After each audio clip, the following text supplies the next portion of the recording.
Good morning and Happy New Year, and welcome to our January 22nd meeting. I'm hearing myself in my ear, and now I'm getting self-conscious. Thank you. Roll call, please.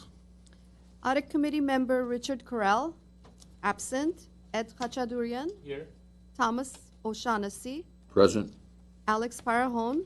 Here. Chair Zare Amirian. Present. Next item, please. It's the business agenda. The agenda for today's Audit Committee meeting of January 22nd, 2018 was posted on Thursday, January 18, 2018 on the bulletin board outside of City Hall. Oral communications, I do not have any cards in front of me. Let's move on to item number 4, please. Number 4 is approval of minutes. Minutes of the Audit Committee meeting held on Monday, July 24, 2017. Move adoption. Second. Roll call, please. Richard Correll, absent. Ed Khachadurian. Yes. Tom O'Shaughnessy. Yes. Alex Parajon. Yes. Chair Zare Amirian. Yes. Next item, please. Number 5 is action items, and there's none. Okay. Item number 6, reports and information. Number 6A, internal audit activity report as of December 31st, 2017. Jessie Zhang, internal audit manager. Good morning, Mr. Chair and the members of the committee. My name is Jessie Zhang, internal audit manager. This morning, I would like to present to you our internal audit activities for the quarter ended December 31st, 2017. But before I go over the activity report, I would like to highlight some of the major changes we made this past quarter. So basically, 3 big changes. One, you probably already noted, is our report format. We have a new design of our audit report. The other 2 changes are related to work paper. We implemented and still ongoing standardize our planning documentation and risk assessment matrix. Good morning. And then we also implemented using Microsoft OneNote for documenting our work paper. So let me bring up the audit report that we recently issued, and then just go over some of the major changes in this report. So as you can see, obviously we added color. And I actually read something this morning interesting about, in order to capture a person's attention, color is the key. And then that's why the big tech companies, they're well aware of this and then tailoring their design to keep their users happily engaged. So not necessarily happily here, but but we do hope. Won't fall asleep until the 3rd page. But we do hope, the people who read our report are engaged and keep them interested. So for the audit committee members, I'm sure you're already familiar with our priorities. So we have 3 colored boxes represent each priority level. Going on to the next page, besides adding the table of contents, is it too dark? No, don't turn that on. I think you also have a colored copy in your handout as well. So what we changed here is the distribution list from, in the past we have from, to, and CC. Now we modified it to add for action or for information. So this is to clarify who are the people responsible for especially implementing the recommendations. So next page, this basically a executive summary, we call it overview page. What we've changed here is before we have background, objective scope, all that information before we mention the conclusion, but we brought the key outcomes or the audit result or conclusion up to the front, and along with the impact dashboard. So give the people who are big picture people or the like a board executives a quick summary of what the audit produced. So as I mentioned, audit committee members and a lot of people in this room are already familiar with the risk rankings and also the common values that internal audit added.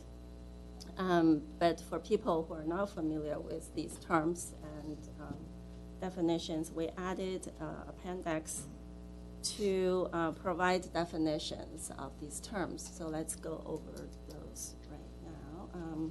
To move to, I do want to mention that this dashboard on the left side, it's more common for internal audit world, but the innovation opportunity on the right side, that's very unique to the city of Glendale.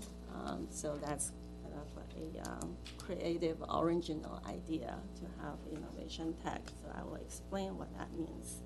So let's go to the last page of the report. So we have this definition page. So sometimes we do get asked what exactly each priority ranking mean, and sometimes when we have a new audit committee members, they have similar questions as well. So we clarify the definition here. In addition to our original definition that related to basically exposure to the combination of the degree of combined risks, we added a timeline. So this is to ensure the consistency among the auditors. So when we set up when the recommendation should be implemented, and then you can note that we have number of days, but at the end of the sentence, we indicate or sooner. So it's basically you shouldn't implement the recommendation later than passing all these days. But it really depends on the nature of the recommendation, then some may require immediate implementation. And then on the bottom part of this page, we have definitions of the value-added categories. So the ones, again, I want to highlight is innovation opportunity tag, which indicates the assistance and the consulting service that may be provided by innovation and performance team. So a little bit more on this is what we're trying out this new process. As you are aware that we started this new department beginning of the fiscal year, the Innovation, Performance, and Audit Department. So basically, we have another consulting branch that to bridge the gap between after audit, make recommendation, and the innovation team will help the department with any needs for implementing those recommendations. So we normally, before we issue the report, we'll meet with the management, go over the recommendations and their response. So then at that time is when management can request or we can suggest if the innovation team's assistance can be offered. So we have 2 audit project completed, and they both have innovation opportunities identified, so they will go over the details. So going back to one more page, and we'll be done. So we have this action plan and the target completion date. So basically this provides the, as I mentioned earlier, we try to make our report meet the different needs of a very broad range of audiences. So then for this page, it's more for the directors and managers who are responsible for implementing the recommendations, and then to list basically a task list for what you need to do and when. So that's pretty much a highlight of the changes to our audit report. Any questions before I go to the On this report? Any questions? Is that what you're saying? on the format of the report? It's So- nice to have the key outcomes and at the front end, and it's very kind to have the red, the three colors, so that if there is anything still on the red, it catches your eye. Yes. Never hurts to have a traffic light set up. We spent quite some time designing it, and the traffic light was one of the earlier versions of the design. So that's all for this report. And then very quickly on the two other changes we implemented related to work paper documentation. And one is to standardize our planning documentation and the risk assessment matrix. So we have some required elements in those documents, so that to help us to make sure consistency among the auditors, and also to be compliant or documenting our compliance with the standards. And also we, for electronic work paper, so we started to use Microsoft OneNote for our electronic work paper. We went from paper work paper to electronic a couple years ago. But what we did is pretty much save our work paper files to the shared drive. So it has some difficulty navigating between different documents, and we also have some issues with sign-off.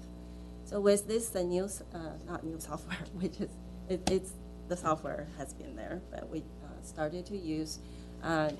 It has some features that really meet our needs, and to make sure it's more systematically tracked review notes, and then improved accountability by using the timestamp sign-off. And it's also much easier to navigate between the documents within the work paper. So that's pretty much a quick summary of all the new things we've done. And it's still, the improvement is continuous, and so we always seek to do our work better. And then we're a very small audit shop. We don't have a separate project set up for implementing all these changes. So we basically, whatever project we're working on, then while working on the audit, then we implement and make all these changes. So that kind of explained the reason for the two audits. So now I'm going back to the activity reports. So you can see the actual hours is a little higher than the budgeted hours. So that included all of the work related to implement these changes. So basically, each auditor will take a lead on one of the major changes. For example, Natalie took a lead on standardize the work paper, and Samil took a lead on trying out the new software. So he had to do a lot of extra backup to, just in case it didn't work out, then we have to roll back to the old ways. So, but so far, everything seems working okay. So just on that note, you think that the excess of hours would probably be limited to these, the degree to which the budgeted hours were exceeded would probably be limited to these two audit reports? Or are you continuously expecting to be innovating, the manner in which you're presenting the audit reports and tracking changes in the documents? Are the budgeted hours, do we have to revisit that? The budget hours is always what we really want. We don't want to set the budget hours too high. So this is a goal that we will strive to achieve. But because how our audit is never the repeat ones, so each time it's something new. So it's very hard to gauge how many hours we actually need. And then in terms of so all these changes is really to, we invest upfront, but hoping that it will improve efficiency later on. And then also I mentioned the improvement is continuous. We always, try to think of different ways to do things better. So, that may trial and error and may cost a little more time, but the goal is to improve efficiency and accuracy in the long run. Great, thank you. You. And then now I would like to introduce two. So we've completed 2 projects this past quarter. I will let me introduce the 2 presentations we prepared for you this morning. So the first project is the development impact fee audit completed by our senior internal auditor, Samil Salim. The audit resulted in 4 recommendations and 1 innovation opportunity. So the report was issued on December 14, 2017. So now I'd like to invite Samil up to present his audit review. Good morning, Mr. Audit Chair and Audit Committee members. My name is Samil Salim, and I'm going to be going over the results from the Development Impact Fee Audit. Today's agenda, I'll be going over a little bit of background, objectives and scope of the audit, methodology I used in conducting my audit, summary results, and then finally I'll be getting into my findings. Next slide, please. So background, why the fee? It's to provide additional funding for parks and library facilities due to increased demand resulting from new development. So essentially, as you get additional new square footage in homes or new office buildings, commercial, essentially you're bringing in more people to the city. Those people in turn use more city facilities. And our library and parks facilities are already, they're limited. So to keep up with increased development, this fee is supposed to go towards additional development towards parks and libraries. How the program is operated, CSP, Community Services and Parks, kind of does the program overview. They design the rules around the program.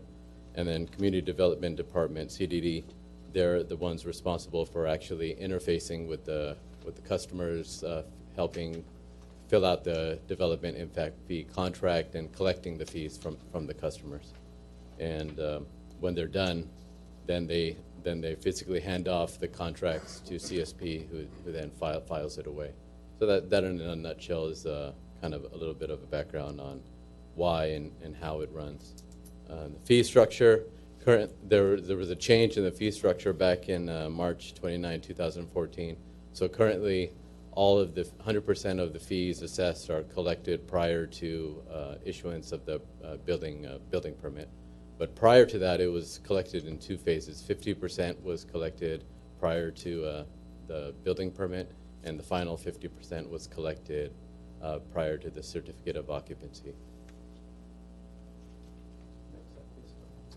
Objectives and scope determine if building projects were properly evaluated, so that a commercial building is actually a commercial building and not office or something like that. Assess the accuracy of the actual calculations, and verify if the development impact fees were collected and were recorded to the proper accounts. The scope period covered essentially the time of which they changed the fee to the collecting 100% prior to the permit issuance, up through the end of 2016. Next slide. Methodology. So we reviewed the GMC, Glendale Municipal Code 4.10. That pretty much establishes the rules of how the program should operate. We conducted multiple interviews and walkthroughs with both CDD and CSB personnel. We judgmentally selected 20 transactions to test. and that 20 represented about 82% of all the impact fees for the audit period. We performed detailed test work on those 20 transactions, and then we consulted the city attorney's office pretty much throughout to see if our understandings were correct and get guidance where needed. So some of your results, this is that new matrix that Jesse talked about that we implemented in our audit report. So we had 4 observations, 1 priority 2, and 3 priority 3s. And we did have 1 innovation opportunity, which I'll get to later, but our innovation team is taking that and going forward with it, which I'll get into a little bit later. So observation 1, from the 20 transactions that I selected, 7 had it appeared to have incorrect fees assessed, totaling about $29,000. I say about because there were two of the 7 couldn't be exactly calculated because the information in our permitting system didn't allow us to get an exact figure. So they're following up on that now. The second one is 50%. So if you recall, I said how there were 2 payment methods. One is what we're doing now is 100%, and before it was 50-50. So the second one has to do with that second 50% payment. There were 28 transactions in which we didn't collect that last half of the fee, and the total for that is $112,000. And they're also following up on that as we speak. So the recommendation is to look into these seven incorrect calculations and trying to finalize what the final number should be, and then to work with the city attorney's office on both those 7 and those 28 on how best to proceed. There's some issues regarding statute of limitations, how far back can we go and collect, but generally the city attorney said, you know, if there's a fee that we didn't collect, we should try to collect, and if there's a fee that we over-collected, we should refund, generally. But again, there's some limitations based on how far back we go, so they're working through that now as well.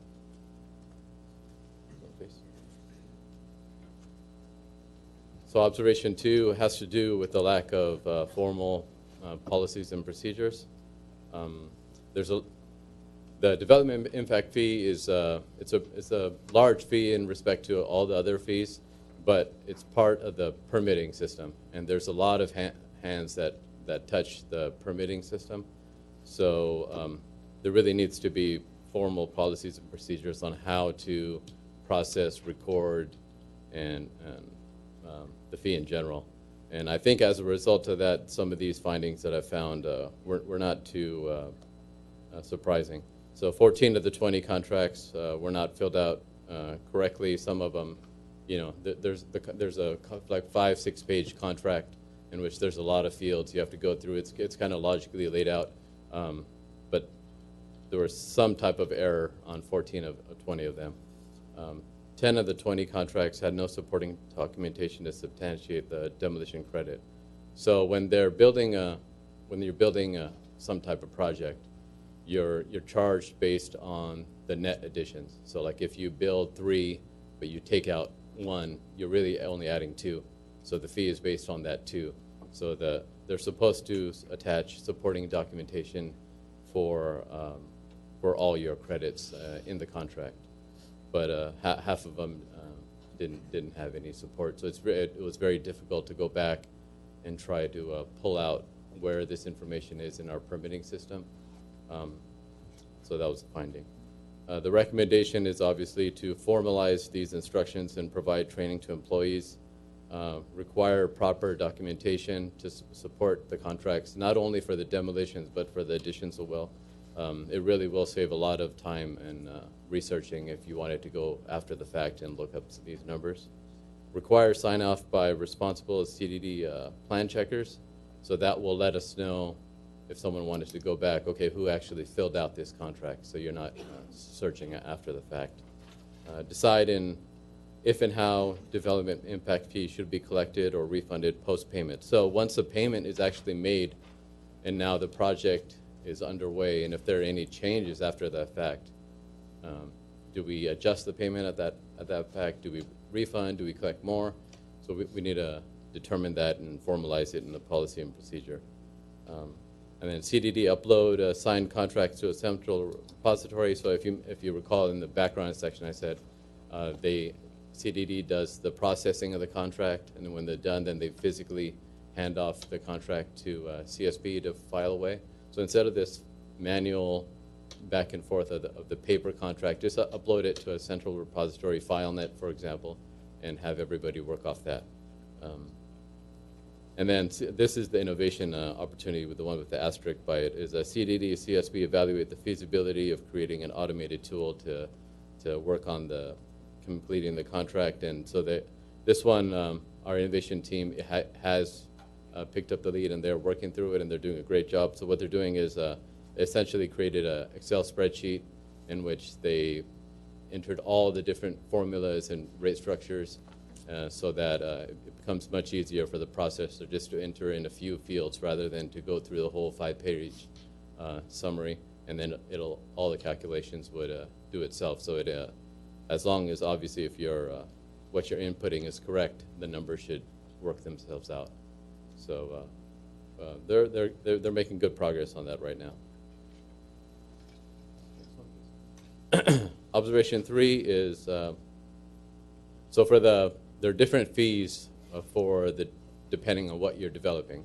You have office, residential, commercial, industrial, and each one has a different fee associated to it.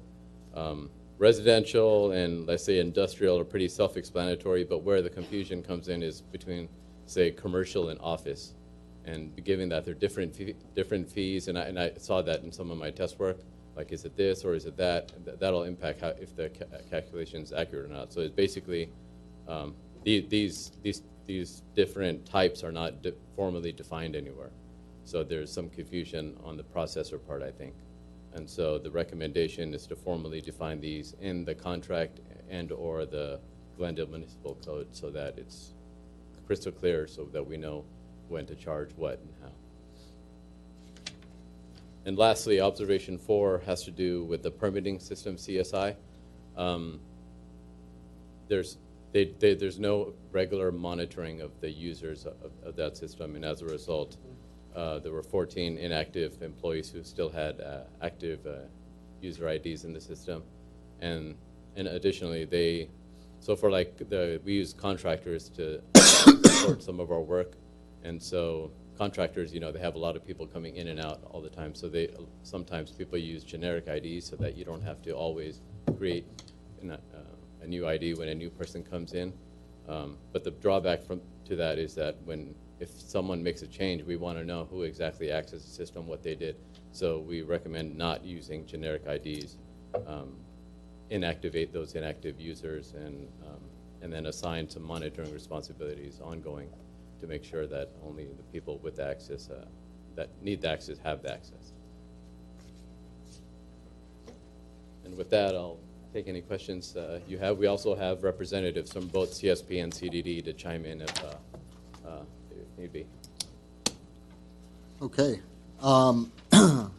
20 transactions, which represented 82% of the total transaction amount.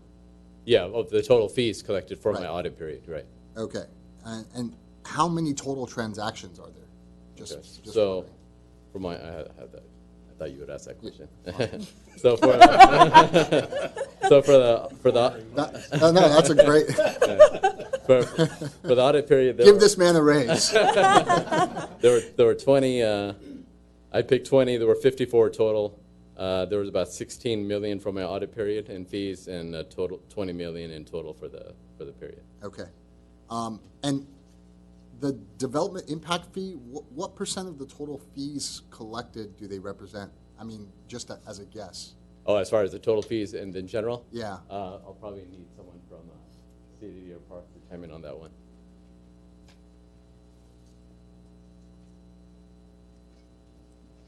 Good morning. Good morning. Chair Amirian, is it? Yes. Chair Amirian, Commissioners, I'm Joseph Rodardi from the City Building and Safety Division. And if you could repeat the question one more time. As far So as what the you were asking. development impact fees represent what percentage of the total fees collected by the city? Well, Or Considering it would, I'd have to go back and probably do a little bit more research, but just do a rough Yes, estimate. yeah. It's all going to be based upon the valuation of the project. So if you're looking at $1 million fee on, depending on whether it's being demoed or what's credits being given, I mean, it rises and falls. So I can't really give you a specific. So it would be more along the lines of like for $1 million project, it would probably be somewhere in the neighborhood of, if there was 3, like as in the example that he was giving, then you're going to be charged a certain one for each particular unit that's being developed.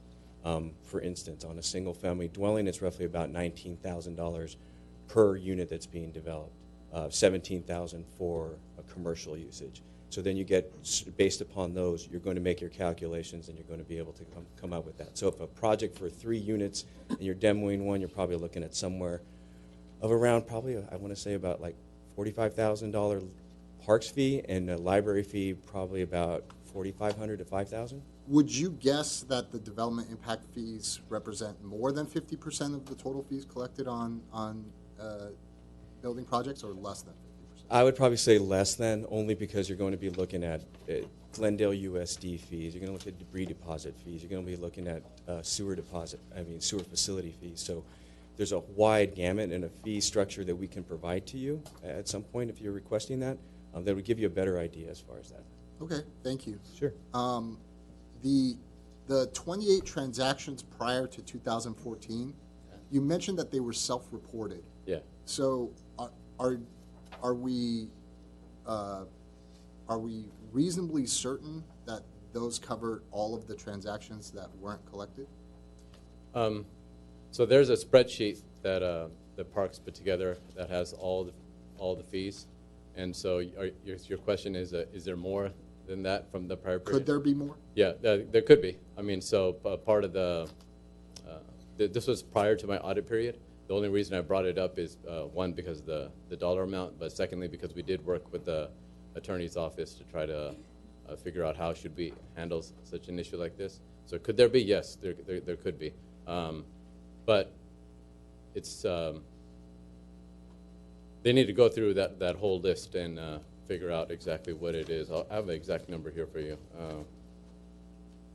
So there are about 140 total from that spreadsheet, and 54 from my audit period. So let's say about 90 or so. So it's a good amount, but it's not too many to kind of like go back and check, is this it, or is there more? But again, I'm going to leave that up to the city's attorney's office to kind of lead the way on as far as what we need to do to get more comfort around the number. Okay. A couple more questions, and then I'll let my fellow audit commissioners ask their questions. Did any of those 14 inactives access the system after they were terminated? No. It's linked to, so like when an employee is no longer with the city, they have some type of master access or something. So that was revoked. So they couldn't access it from remotely. And then, who makes the final decision on the development impact fee? Because you mentioned that there were there were opportunities for decisions to be made, whether it was, the type, office, or commercial. Is there one person that makes that final decision? No. So when it goes through its process, along the way, there are a lot of hands that touch it, and so there is one final quality control that they do implement, that they have implemented, that's supposed to catch that. So yes, actually, I take that back. There should be a control at the end. If they're doing what they're supposed to be doing, it should be caught at the end. My concern, and hypothetically, is that if I have control over a significant fee as this, and that amount of that fee, there's some transparency to the persons who are paying the fee to understand how different decisions impact the amount of that fee, and B, who's making the final decision of that fee. Mm-hmm. There may be opportunities for less than morally straight individuals to basically make payments to the person making the decision in order to impact their fees in a significant manner. if they wanted to, right? Right. Yeah, so that was one of the fraud risks that prior to doing audits, we always have like fraud walkthrough with the people in the department, and so that's one of the questions that I've asked, and so the response to that, and I think it's a reasonable response, is that given that there's so many hands that touch this and so many different sign-offs that go into the building permitting process in general, like the fire department has to sign off, some different departments have to sign off, that it's the chances of no one catching that it's a wrong development type are slim. But again, that where it's possible is between the commercial and office because it's not defined. So there's confusion, but that's more a confusion rather than a fraud. You know what I mean? Very good. Thank you. Hi, good morning. Thank you for your report. I've noticed, obviously, there's been a lot of development going on in the city of Glendale, and a lot of it is mixed use. So a lot of it has office and residential and commercial, right? So I'm assuming more of these projects are coming, or existing projects will be redeveloped and square footage will be renegotiated in the redevelopment of those projects. You mentioned that the development impact fee is one among several fees. And my question is, are all of these fees assessed well in advance so that, and I'm assuming the answer is yes, well in advance so the developer obviously knows, the total cost of the project. And the reason why I'm asking that is because, these projects are complex. There's a lot of different components. Clearly, the developer needs to have, a very clear budget to work with in order to balance the project and to make the project work financially. And so I guess what I'm trying to figure out is how we go from a situation in which clearly the developer has a strong incentive to know the cost of the project up front when it's complicated versus either not knowing or choosing to not know the total cost of the project as it's actually being built. So I'm just trying to get a better understanding of the seeming kind of disparity between those two realities in which the developer really wants to know how much it costs and then, I guess, not paying or something happening along the way. Just trying to understand how that process works out. Like, how does that happen? If you have any idea. Or maybe it's something I should ask the developer. Yeah, so I mean, as far as the fees are, especially in some of these mixed-use projects, they could be material. I mean, they could be over $1 million. Right. So it's not something that I think they would not take into consideration ahead of time if they were, a reasonable, prudent developer. But the fee is collected prior to permit issuance. So at the time you're issued a building permit, at that time you already have all your plans and all that up front. So I don't really see material changes from that point on. And so, yeah, that's my take on it. Did I get that correct? Yeah. So it's just more, it sounds more of like a collection of payment process issue from the city side. What sounds like that? I'm unclear. Well, because you basically just said that before the permit is granted, the total amount of the permits collectively is known by the developer. City and developer, yeah. Correct. I mean, yeah. Okay, so that's well understood in advance. So from that point on, once ground is broken and the project moves forward, everybody knows how much is supposed to be collected. Everybody knows the total cost of the permits. But my understanding is it's not being collected. Oh no! Oh, so you're talking about this 100 and Correct. the second one that I brought. Okay, so Correct. So that I'm trying to, in terms of like the process, right? Yeah. And we're talking. There were recommendations about process, right? And so I'm trying to figure out, like, it seems like before ground is broken, everybody knows. Right. Everybody clearly knows how much the total, this permit, this impact fee, as well as others, right? And so from that point on, until the project is done, and now we're, several years past when several projects are done, trying to understand statute of limitations for collecting past fees. So I'm trying to figure out where in the process it goes from like everybody knows to we don't have the money. okay, so there are two periods. One is my audit period, which is when they had 100% collected prior to the issuance of the building permit. So from that perspective, we collected everything that we were supposed, that the contract said we were collected. Where I find those 7 errors are mostly. Pre-2014. Yeah, so that was mostly around, is it office, is it commercial? But whatever the contract said we were supposed to collect, we did collect. So that part is, we're okay. As far as the prior period in which they self-identified those things, they collected the first half. Why didn't they collect that second half? I don't think we know.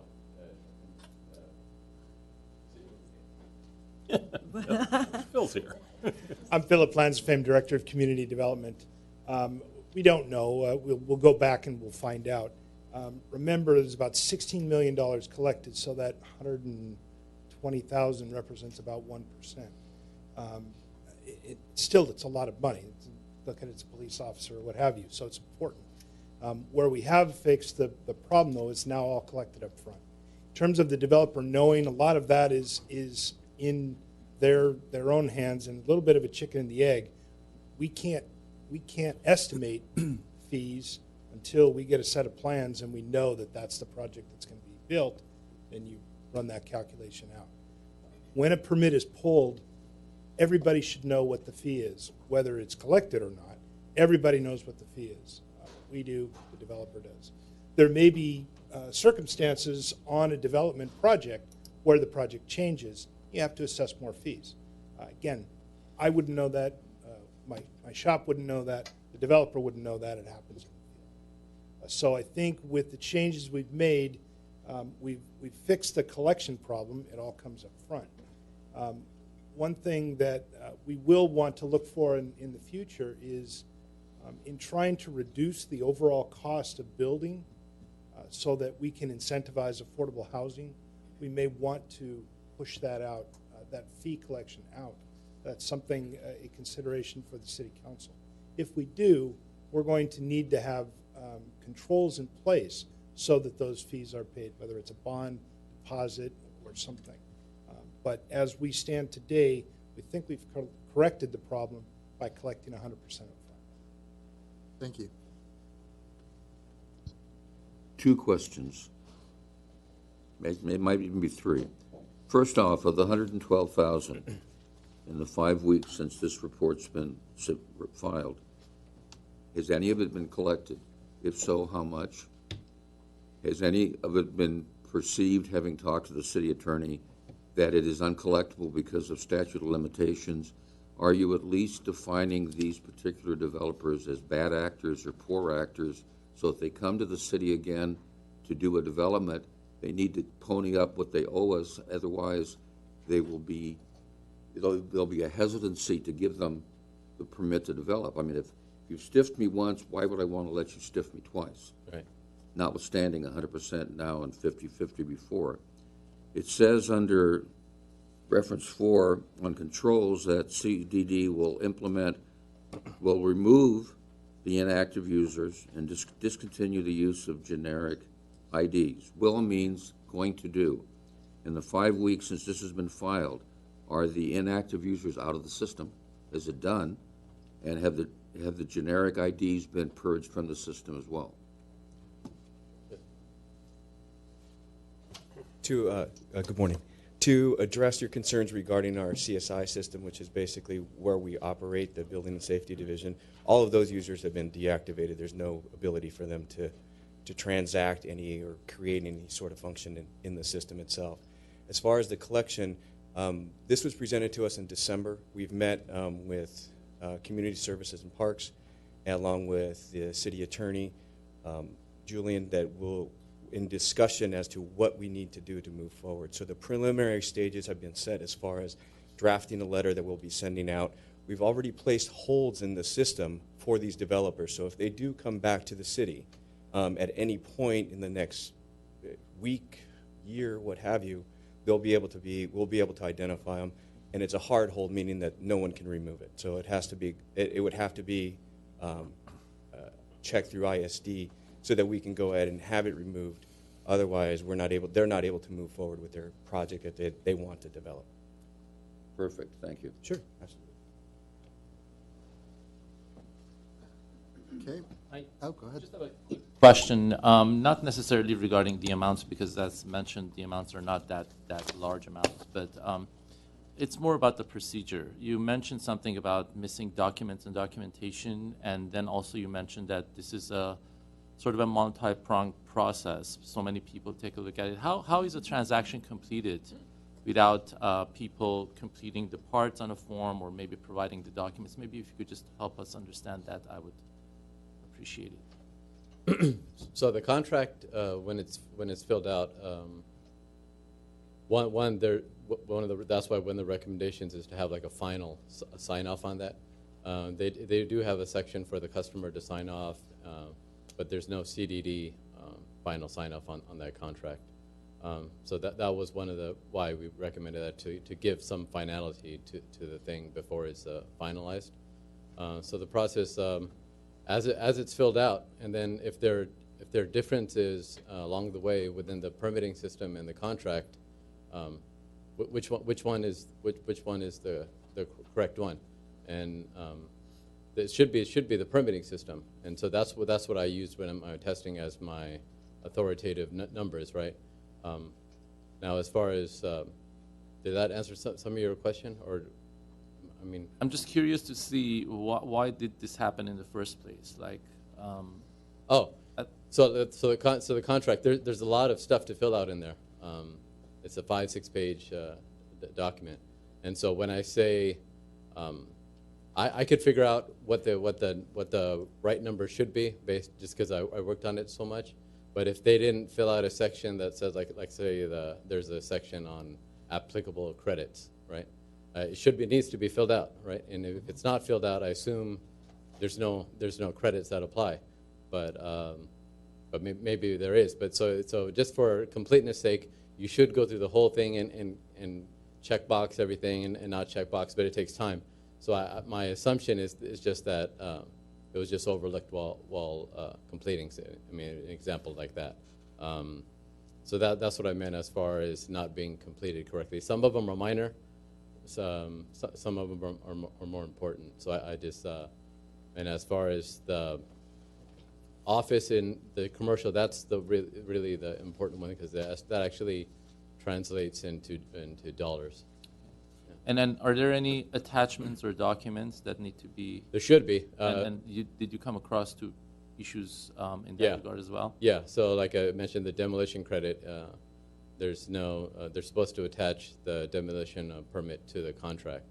And again, I think these are for after the fact reviews, just when Parks gets it so they can look at it real quick and back into the numbers themselves independently. And so that they're not attaching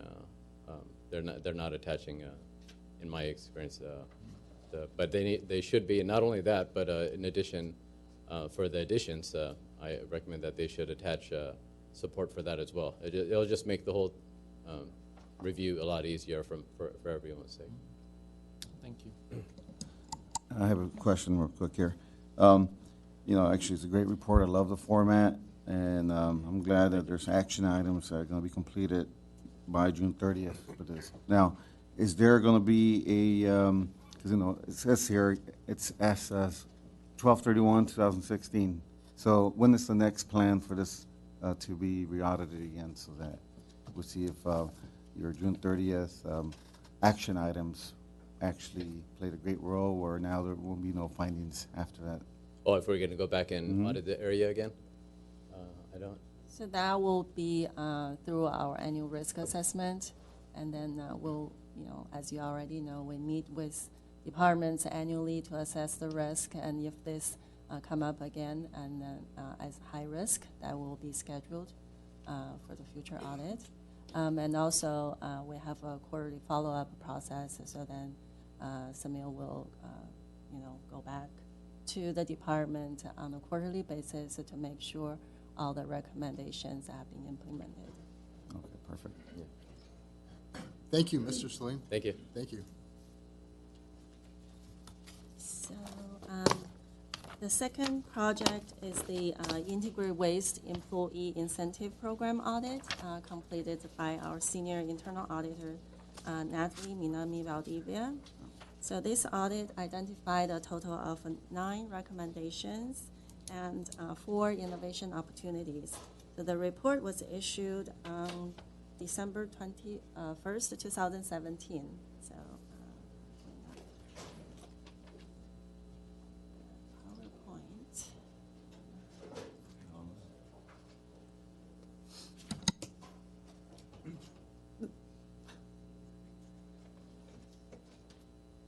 Good morning, Chair Marion and fellow Audit Committee members. My name is Morning. Natalie Minami Valdivia, and I'm here to share with you the Public Works Department's Integrated Waste Employee Incentive Program audit. During my presentation, I will provide you with a background, the objectives and scope, the methodology, a summary of the results, a summary of the recommendations, and then provide an opportunity for questions. As part of our background, the Integrated Waste Department's division's duties are to collect and transport and dispose of solid waste materials. The Integrated Waste Employee Incentive Program has been around for a long time, although we weren't able to determine the exact date that it was established. Based upon our discussions with the Director of Human Resources, we know that the program has been around since at least the 1980s. The Integrated Waste Employee Incentive Program was established with the objective of providing employees with an incentive to complete their routes in the most efficient and effective manner and to reduce overtime. And some of the key eligibility requirements that are required to be met in order to participate in the program include satisfactorily completing their daily assignments, having checked with their supervisor to make sure that there are no other duties to be assigned to them, making sure that their vehicle weights don't exceed the maximum 110 over the allowable maximum weight, that they haven't had 2 or more preventable accidents in a 6-month period, and they've properly completed their equipment check-in and check-out forms. To be released from work no earlier than 2:30 p.m. and be paid for the remainder of their scheduled shift, which is between a half hour and an hour and a half, depending on whether the employee works a 980 or a 540 work schedule. The Integrated Waste Employee Incentive audit was conducted at the request of the Public Works Management, and it was included within our fiscal year 2017-18 annual work plan. The purpose of the audit was to determine if the current employee incentive program is operating as intended and is achieving the desired outcome. For this audit, we reviewed data for the time frame of July 1, 2016 through March 31st, 2017. In order to gain an understanding of the Integrated Waste Employee Incentive Program, we performed process walkthroughs and participated in a refuse route ride-along. We interviewed city staff regarding the Employee Incentive Program history, potential liability, and proper time reporting. We reviewed Employee Incentive Program-related documents such as the Integrated Waste Safety and Procedures Manual, and we performed detailed test work on a sample of workdays to determine if the employees taking advantage of the Employee Incentive Program met the eligibility requirements. Based upon this audit, it was determined that the data was not readily available to determine the employees eligible to participate in the Employee Incentive Program. Determining the eligibility of the employees requires the tracking, monitoring, and enforcement of the program guidelines, and could increase the effectiveness of the current Employee Incentive Program. In order to improve the tracking, monitoring, and enforcement of the program guidelines, we identified 9 priority 2 audit observations, and we categorized the recommendations as risk reduction, compliance, cost saving, and efficiency improvements. Additionally, we identified 4 innovation opportunities that will be discussed in my summary of recommendations. Rather than going over the observations one by one, I'd like to focus on the recommendations. The 9 recommendations have been summarized into 2 categories of employee incentive program tracking and monitoring, and also the policies and procedures. For the employee incentive program tracking and monitoring, the employee incentive program eligibility criteria needs to be tracked to generate a list of employees eligible to participate in the program. So this would include tracking the number of preventable accidents, monitoring the completeness of the equipment pre- and post-inspection forms, and tracking weigh receipts in excess of the maximum allowable weight. And at a bigger picture level, looking at the internal key performance indicators to determine, or internal key performance indicators need to be established to monitor the success of the program. And the last one is the route optimization software, and compiled data should be used to identify potential opportunities for route adjustments. There are currently 4 key data sources needed to determine eligibility. And so for this, our innovation team is currently working on consolidating the information into a single spreadsheet to eliminate duplicate entries and to automate some of the manual processes. The goal is to provide management with a tool to properly track and monitor the information. The innovation team will work with the division to test the tool and make any necessary adjustments. With regards to the employee incentive policies and procedures, these could be strengthened by including some additional components, such as review processes for the various eligibility requirements, requiring employees working overtime on their regular day off to record their beginning and end work times, review processes for overtime calculations and overtime trend analysis, and an annual review and update of the integrated waste management safety and procedures manual to ensure that our practices mirror our policy. Each of the observations mentioned were discussed with and agreed upon by Public Works Management. Public Works Management has provided us with responses, action plans, and anticipated completion dates for each of the items. An internal audit will follow up on each of the items during our quarterly follow-up process until each item is resolved. This concludes my presentation of the Integrated Waste Employee Incentive Program. We have the Director of Public Works, Rubik Galanian, the Assistant Director of Public Works, Christopher Marcarello, and the Public Works Manager, Shay Eccleston, and myself here to answer any questions you might have. Thank you for the report. A couple of questions. So the 2:30 p.m. release time, that assumes what time is the employee starting their shift? The employees start their shift at 6:30. At 6:30. Correct. Okay. And so how are lunch breaks and required rest periods tracked? Right now, it's up to the employee because they are out in the field to adhere to the policy of taking their half-hour lunch breaks and their 15-minute breaks. But we are looking at a route optimization software that will include a GPS that will allow us to track when the vehicle has been stopped for half-hour periods. So, yeah. Hi, I'm Chris Marcarello with the Public Works Department. Good morning. Good morning. It's my pleasure to be here. And this was a really important item that was identified in Natalie's findings. We met with our staff last week to discuss implementing a rough time period of 11 to 1 to ensure that employees are taking their breaks and taking a lunch break. It ensures compliance with their driver's license requirements, as well as ensuring that they're operating safely and they're in a good state of mind when they're driving these refuse vehicles. Yeah, plus, I mean, especially in California, there are some very, very hefty compliance issues in terms of ensuring that it's the employer's responsibility to ensure that the employee takes that break. And if that can't be demonstrated, that exposes the city to tremendous liability. Currently, so my understanding is currently there is no GPS function that tracks the trucks? No, at one point in time, the department did utilize such a system, but we do have funding in the current fiscal year budget to re-implement a route optimization system, which entails using GPS to be able to track where a driver is, if a container has been serviced. So if you get somebody that maybe pulls their container out late, if they're, if we've been there or not. So it's a good customer service tool. But that we've interviewed a few different firms that offer such a program for route optimization, and we're hoping to implement that in the spring. Do you feel that the incentive program, as it's currently constructed, is effective and efficient? I think incentive programs are a valuable tool to encourage, a safe behavior for, in my case, public works employees. There are different variations.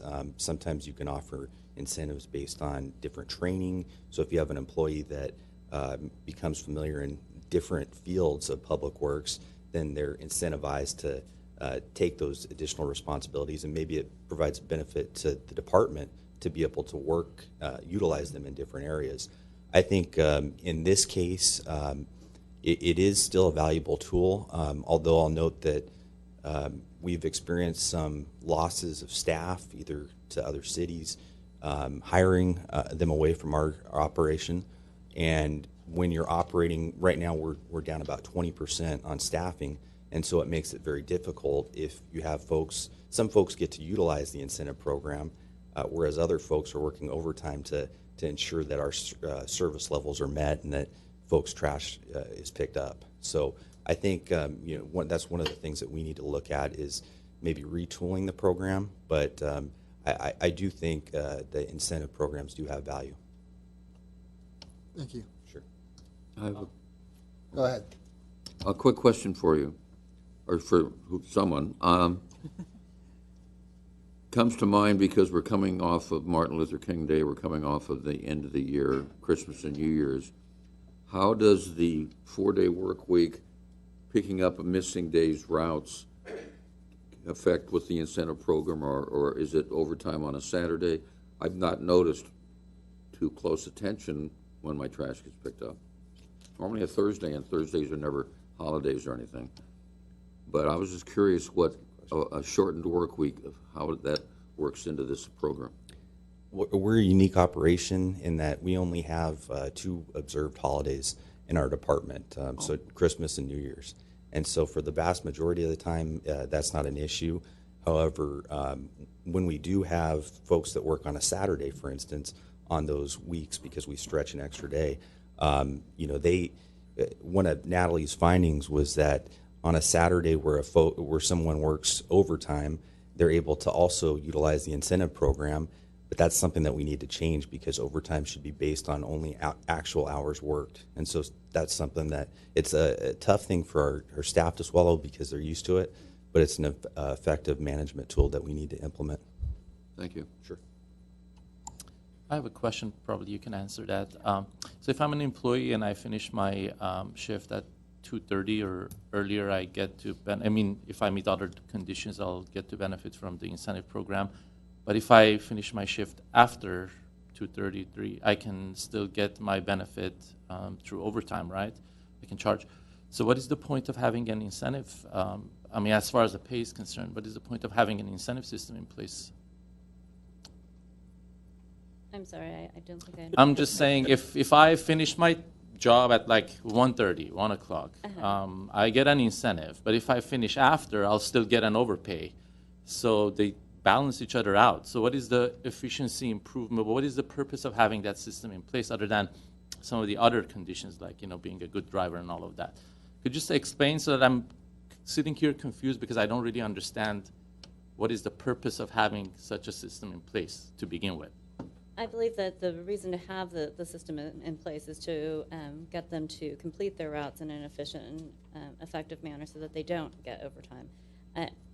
If they do work past 2:30, then of course they will, or actually their regular scheduled finish time, which is either 3 or 4, they will get overtime, but we're trying to get them to complete before that 3 o'clock or 4 o'clock. I guess my question is, in terms of financial gain, which one is more beneficial? And not that I'm just trying to understand what is the underpinning of this structure of this system.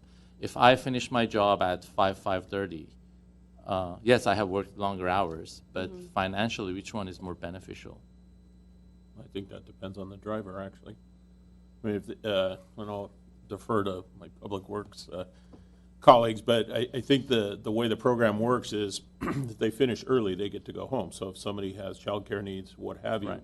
that's highly beneficial. If somebody does not have those issues, They may want to volunteer for overtime if there's overtime that's needed. We're down 20% in staffing, so there probably is a lot of overtime being utilized now. So I think it kind of depends on the route and the drivers.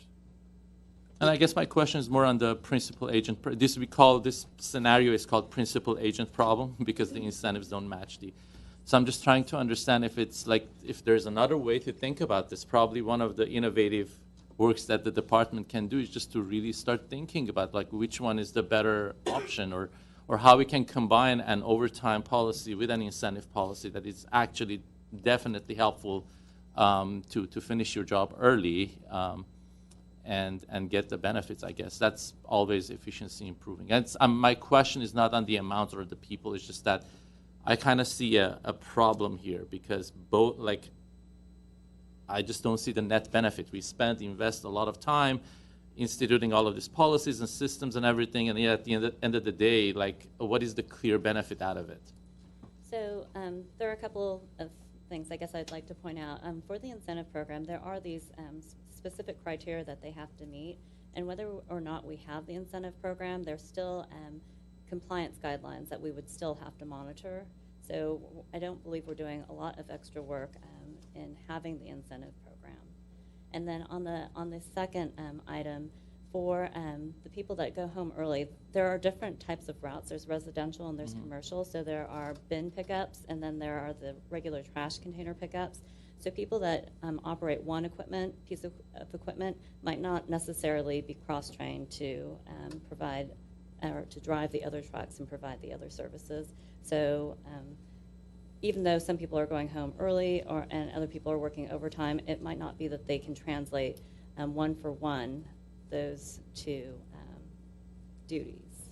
How many total incentive hours were paid during the period that you audited? Unfortunately, because we don't have an adequate tracking process in place, we weren't able to readily get that information. We did look at 200 routes over a 5-day period, and there were, I believe, 47 routes with 52 employees that benefited from the employee incentive program, and in total, there were about 50 hours. But that was over 1 week. It was, well, we chose different, it was a randomly selected test sample over our audit period, which was July 2016 through March of 2017. So I guess another way to kind of, because I have similar questions, but another way to look at it is how many employees who are eligible to take advantage of the incentive program are actually taking advantage of it versus not taking advantage of it, because I think that would kind of shed light upon why people are or not taking advantage of it, probably because of financial incentives or disincentives. Because basically it's in my power as an employee to make decisions that obviously are going to benefit me, and depending upon financial benefits, I may choose on any given day to do things that will make me eligible for the incentive or not make me eligible for the incentive, depending upon which advantages me the most. So I guess ultimately the question is, how many employees are actually who are eligible are taking advantage of it and not, and why? Okay, so right now, the only way we would know who takes advantage of it is by taking a look at their weigh receipts. So when they go up to the landfill, they get a weigh receipt from the landfill or the recycling center with their total quantity that they've dumped. And when they come back into the office, they timestamp it as their return from the field. Other than that, we don't have any other documentation without that route optimization program to see where a particular truck is, or if they've completed their assignment and have not returned to the integrated waste facility. So, okay, so I mean, what I'm hearing is that there aren't really good ways to track what the efficacy and the efficiency of this particular program are. Right now. At currently. Correct. Okay. And that once a GPS system is enacted, then we'll get a better idea. I Okay. believe so. Well, maybe we'll have to revisit, an audit and, get an idea. after that happened. Okay, thank you. Thank you.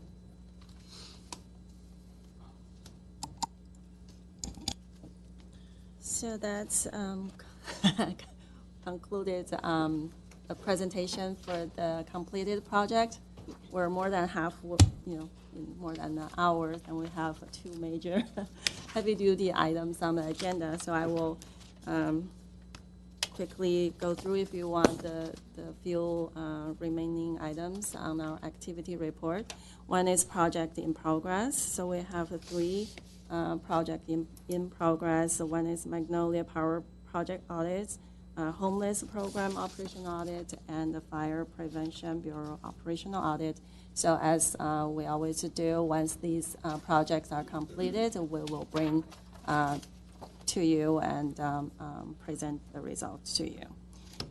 And for quarterly follow-up status, we, as we mentioned earlier, we conduct our quarterly follow-up with the department, and we have that have outstanding audit items.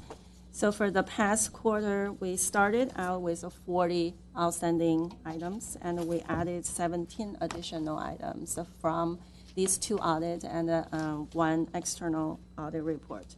So there are 5 items that have been implemented, so that left us with 52 outstanding items at the end of the quarter.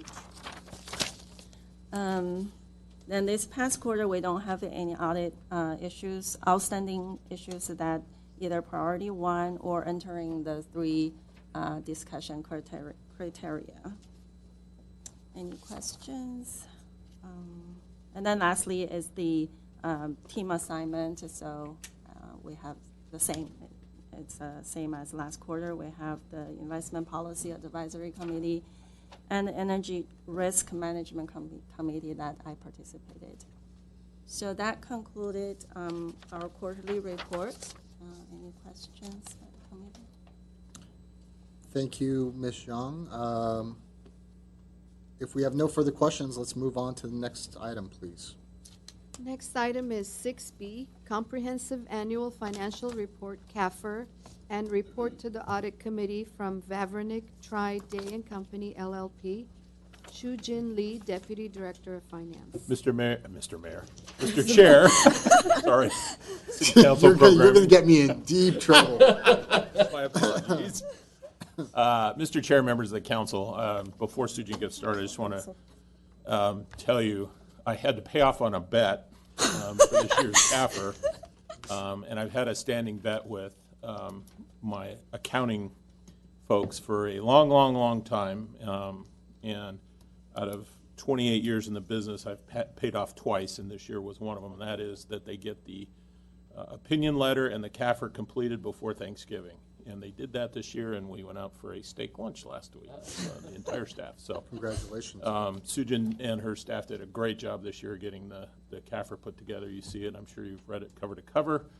And I'll let her walk you through the presentation. Thank you. We just have to do it before Bob retired. There we go.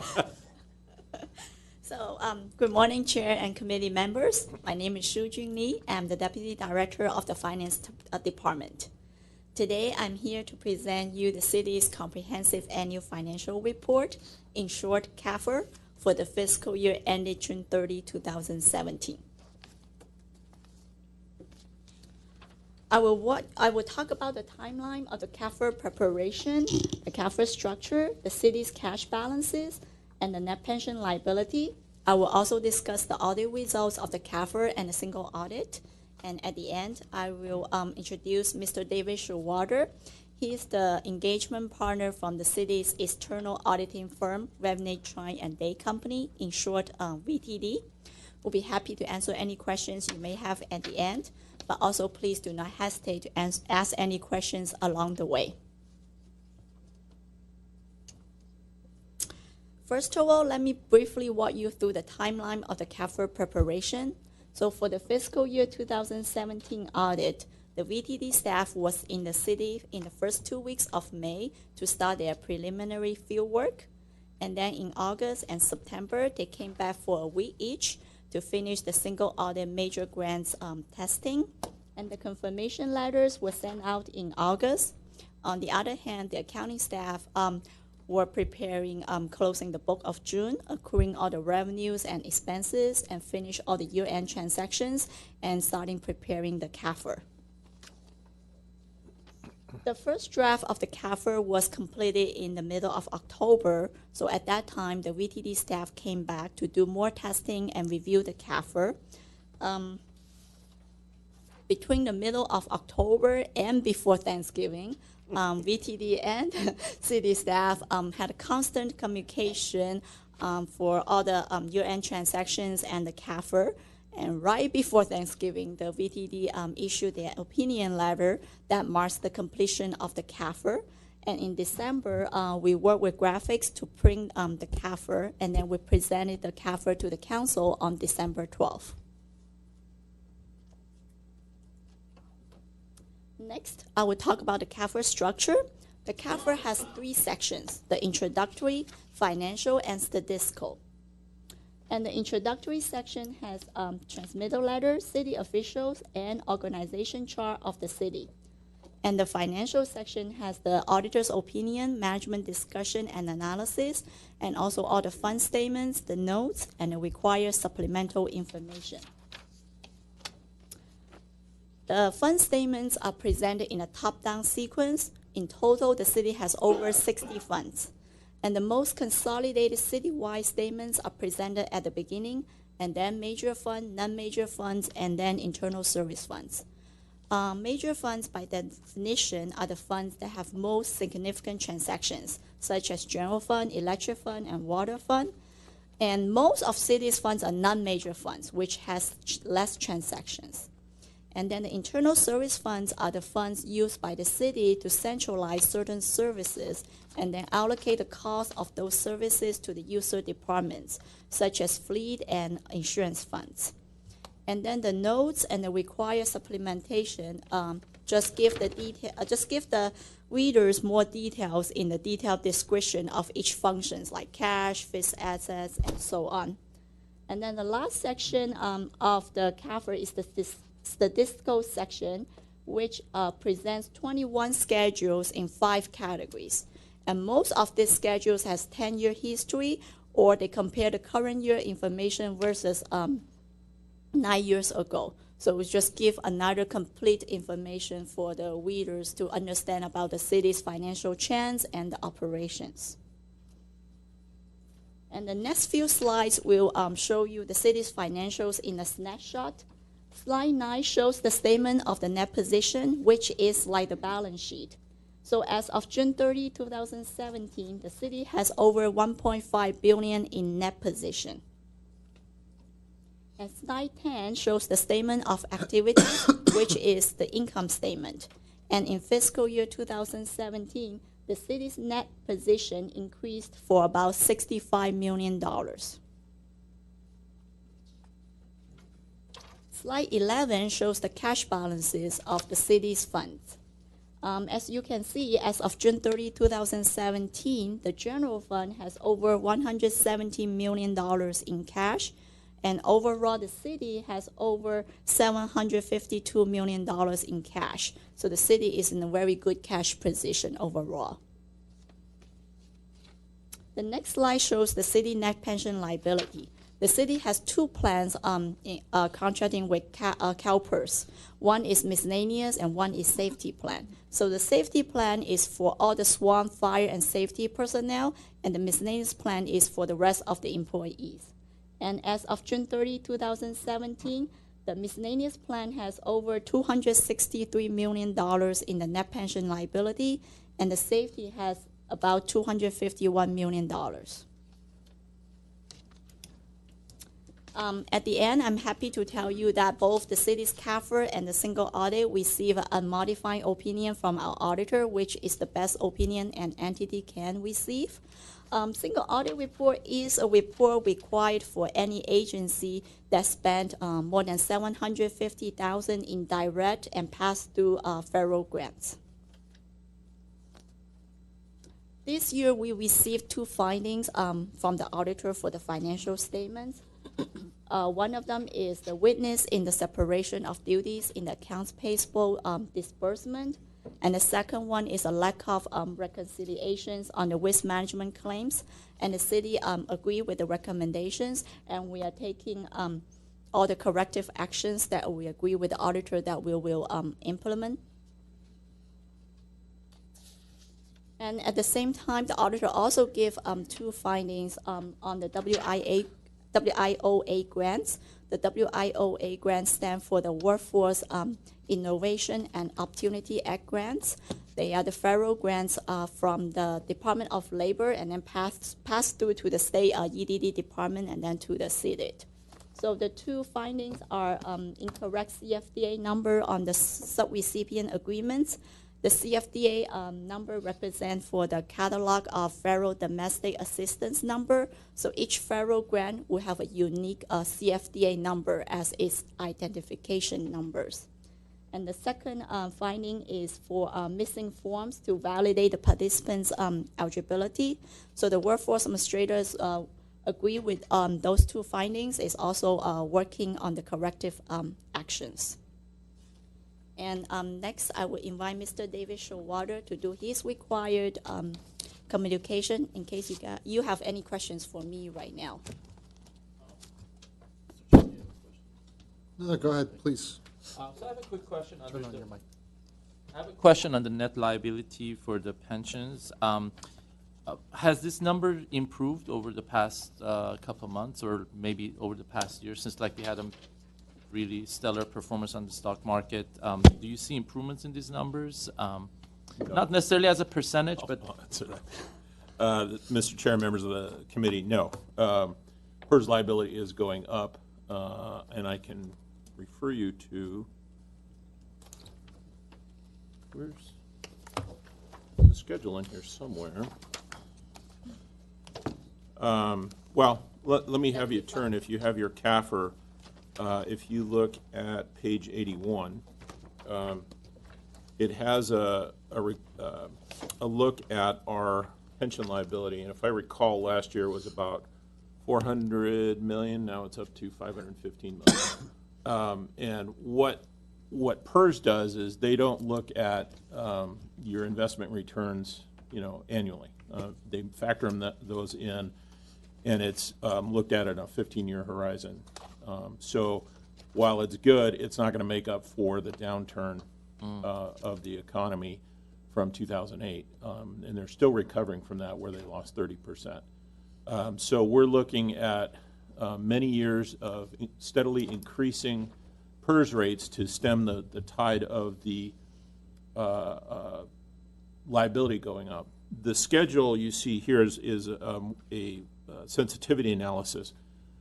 Currently, PERS has a 7.5% assumed rate of return on all their investments. They are lowering that down over a 3-year period to 7%, probably more reasonable, but you can see the impacts of if the rate goes up or down on the top of page 81. If it went down a full 1%, our liability would go up about $150 million. So our liability will continue to go as we get closer to that 7% mark, probably in the neighborhood of $600 million if I had to guess. Give or take, depending on the investment performance. PERS has finally got their act together, I think, with a lot of the reforms that they've taken. I think overall funding, pension, the entire system is 68% funded, which is, you get too much below that, and you're what they call the death spiral, where you're bleeding assets off just to pay benefits. And so the only compensating factor for that is the increase in contributions for all the agencies. We had our outside actuary look at our potential liability moving forward, and it's pretty drastic. I mean, we're looking at pension rates for our safety folks upwards to 70%, probably in the next 10 years, as we have to continuously put in more and more money. There's a number of lawsuits statewide challenging some of the bases that PERS works upon, but short answer, the liability is not going to improve anytime soon. So anyway. And then also just to add to Bob's comments, on page 102 and 103 of the CAFR, it actually shows last 3 years of the pension trend because we implemented GASB 68 in 2015. So this is a required supplemental information that we added after that. So the requirements eventually will build a 10-year trend in this supplemental information. So you can see the pension liability trend on that.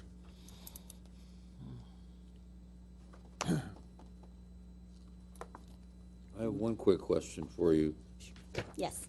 Given this is a little tougher than reading the 7th part of Harry Potter, can you be available at the next quarterly meeting of the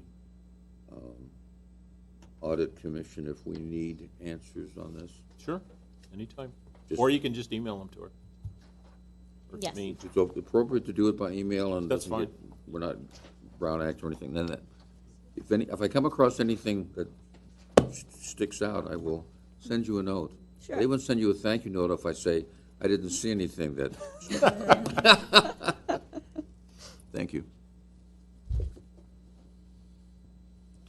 Questions? Mr. Showalter.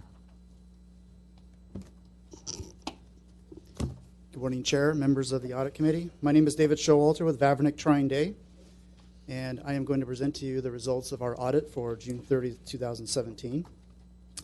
You should have a few letters that were included in your package. Shujin has gone over the financial statements. I'll go over our required communications letter with you. I'll also go over the audit opinion with you, and I'll briefly go over the single audit report with you as well. So our required communications letter, we issue at the conclusion of the audit, basically just to provide the what we refer to as significant audit findings in the audit. This is a letter that we're required to communicate to you in accordance with our AICPA professional standards. And the various topics that are included in the letter are also required to be communicated to you in accordance with our professional standards. So to begin, just to reiterate, we audited the financial statements of the City of Glendale as of June 30, 2017. As you see, the CAFR, as it's referred to, does include more than one set of financial statements if you want. There's a government-wide financial statement, and then there are major funds as well, which includes the general fund, the electric utility funds, and some other funds. So in our opinion, when we refer to those financial statements, we refer to them as governmental activities, business-type activities, and then we also refer to the major funds. So when we do make that reference, we are actually opining on each one of those individual major funds separately. And then there's all the other remaining funds that are combined, and then we opine on those in the aggregate. So to begin our kind of going through the significant audit findings, the qualitative aspects of accounting practices, which is the first item, basically what we do is we communicate to you whether there's been any significant changes in the accounting policies or practices when we're comparing this year with the prior year. And in this particular year, there were no new changes in accounting policies or practices that we need to communicate to you. In addition, we communicate to you those significant estimates that are included in the financial statements.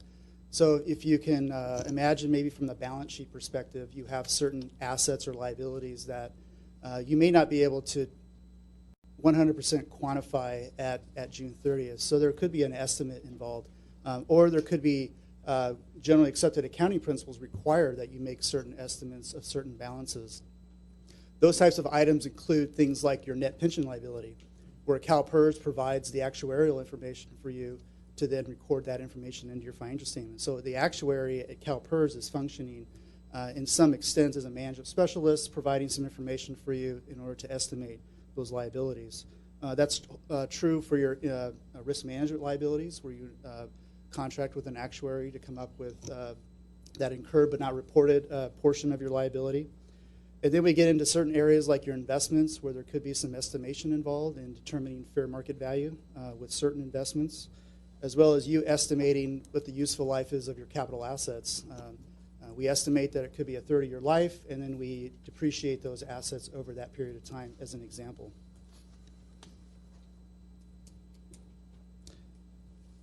So our responsibility is to review those estimates to make sure that they are fairly stated in all material respects based on our understanding and based on our judgment. In addition, we communicate to you certain financial statement disclosures that we feel are sensitive to the reader of the financial statements. And obviously, this letter goes to City Council and to the Audit Committee, so we're pointing these out to you. This particular note disclosure was just brought to your attention, and it's your sensitivity analysis for your net pension liability. As was previously mentioned, a 1% decrease or increase in the discount rate does have a material effect on the financial statements. And then our responsibility is just to comment as to whether the financial statements are neutral, consistent, and clear. Probably about 6 or 7 years ago, the audit standards changed, where we were taking responsibility more for the financial statements footnotes, as well as just the dollar amounts that are on the financial statements themselves. So we really take the time to go through the financial statement footnotes just to make sure that the notes, one, convey accurate information as it relates to the financial statements that they're supporting, and they include all the relevant and required note disclosures. And the Governmental Accounting Standards Board is continuously introducing and implementing new accounting pronouncements which require new note disclosures. So the note disclosures continuously grow in size and volume. And so they are a very important part of understanding the financial statements. So as you do read through the financial statements and you do read through the balance sheet and the income statement, also read through the footnotes because there is important information as well, especially for the pension liability. There's some good information that talks about what it is and how it's calculated. And in addition, there are other areas as far as your investments and your long-term debt that's included in there as well. So it's very important information to go through. As part of our audit, we evaluate whether we had any difficulties with the audit, which we did not. So we're pleased to say that. As far as corrected misstatements, we had one corrected misstatement that we proposed. So as part of our audit, we go through the process of obviously identifying whether there's any material misstatements in the financial statements. And as we get through the year-end part of the audit, which is in October, that's when we're looking at the year-end balances. Again, we're looking at estimates and things of that nature. The kind of the nature of governmental entities, which is different from a commercial entity, where a commercial entity may have a more perpetual system to track accounts receivable and accounts payable, a governmental entity normally does not have that perpetual system in place just because they're mostly operating on a cash basis of accounting. So at year end, there's an accrual process required where we go through and we look at all the outstanding invoices that we've received and then making sure that those have been properly recorded. So there are quite a few different departments that have to go through that process. So there is a risk for us to go through and audit that area. So we do spend some time in that area. And there was one item that we did come across with respect to an accrual for some capital assets that basically didn't get accrued for from an accounts payable perspective. The other side of the entry was to record a capital asset.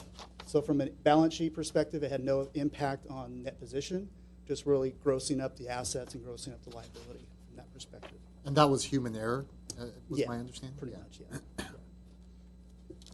yeah. We had no disagreements with management. Management signed the representation letter on November 22nd, 2017, right before Thanksgiving. And management... Rub it in. Rub it in. And management did not consult with any other accountants or independent auditors with respect to accounting matters. As far as other audit findings or issues, this area is more or less reserved for if we came across a material situation where we needed to communicate anything to you, we would. And in this case, we had nothing else that we needed to bring to your attention.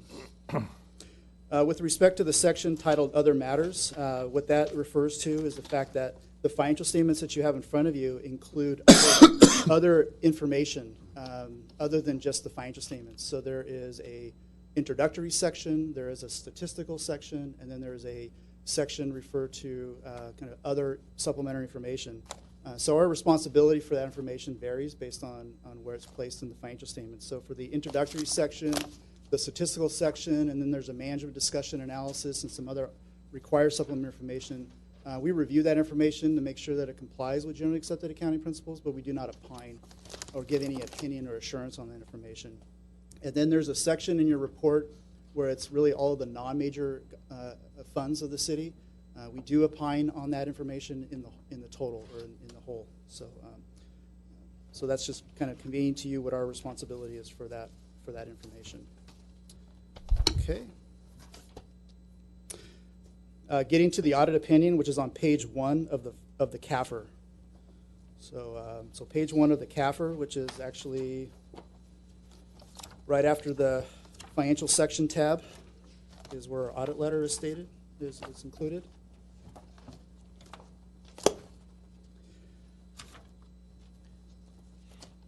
So again, the first paragraph more or less conveys what we audited. And then we get through the various paragraphs of our opinion. The first one is what management's responsibility is with the financial statements. Again, these are management's financial statements. They prepare the financial statements. We come in independently and audit the financial statements to ensure that they're fairly presented in all material respects. Our responsibility, again, is to opine on the financial statements. We conduct our audits in accordance with generally accepted auditing standards and government auditing standards.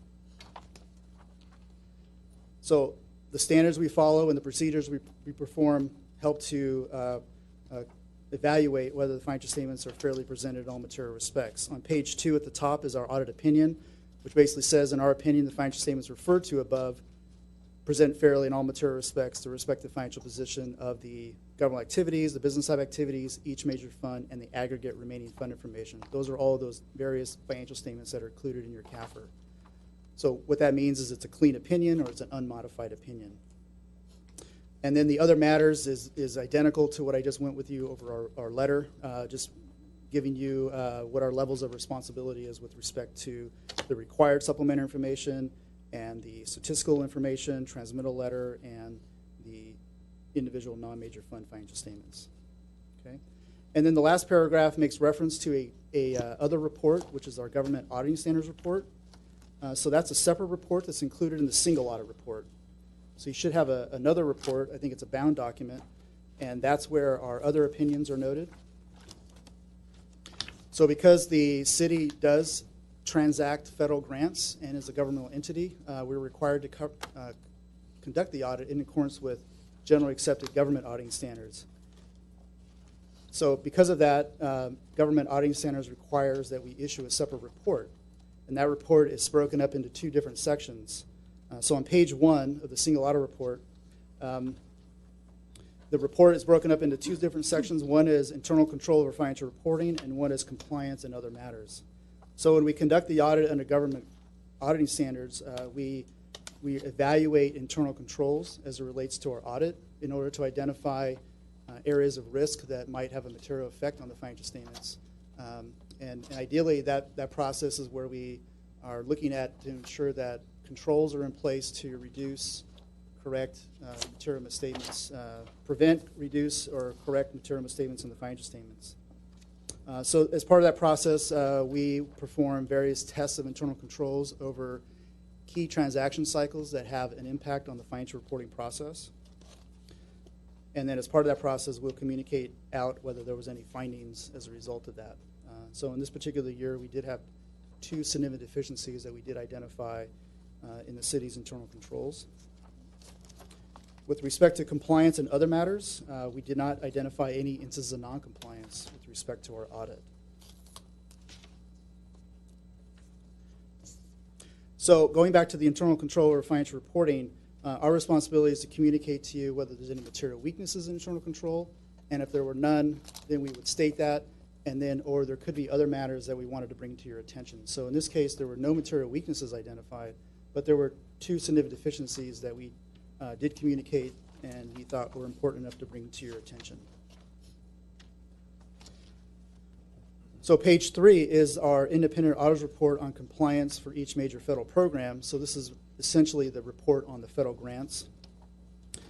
And again, this report kind of reads very similarly to the CAFR opinion, where we communicate to you what we're auditing in the first paragraph. We're auditing the city's compliance with various compliance requirements as it relates to the programs that we audited, and then what management's responsibility is, and then what the auditor's responsibility is. And then we get down to a section called opinion on each major federal program. And in this case, we indicate in our opinion that the city did comply in all material respects with the various compliance requirements for each of its major programs. And then there's an other matters paragraph, and that basically is, in addition, even though we are giving you a clean opinion on compliance, there were a couple other non-compliance items that we want to bring to your attention. and those are identified with the 2017-3, 2017-4. On the next page, similar to the previous report, there's a section for internal control over compliance. Again, so when we conduct our audit over a single audit, we have to test controls to identify and to ensure that there is low control risk.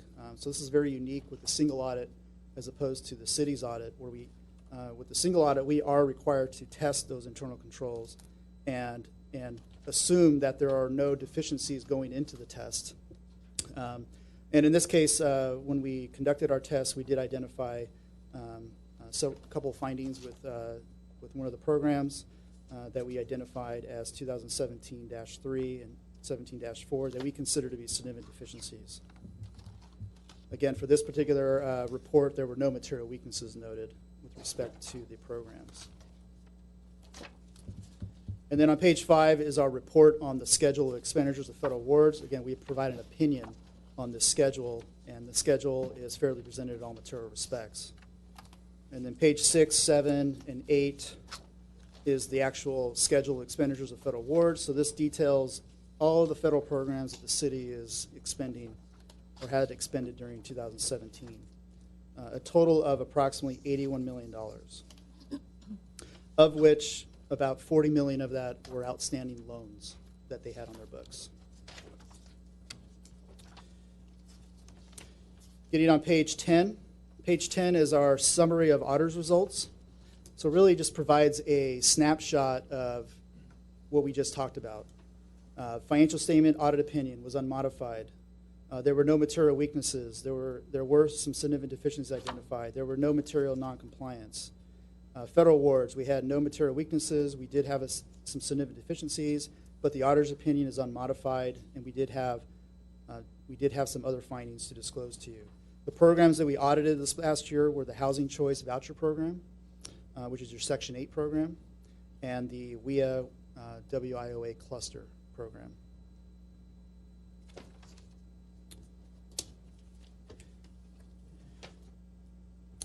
And starting on page 11 through the rest of the report is the detail of each of the findings. I'm not sure if you want me to go through any of those in detail or not, but I think we're going to have questions about them, so I think it's probably a good idea for you to give us a summary of each one. Okay.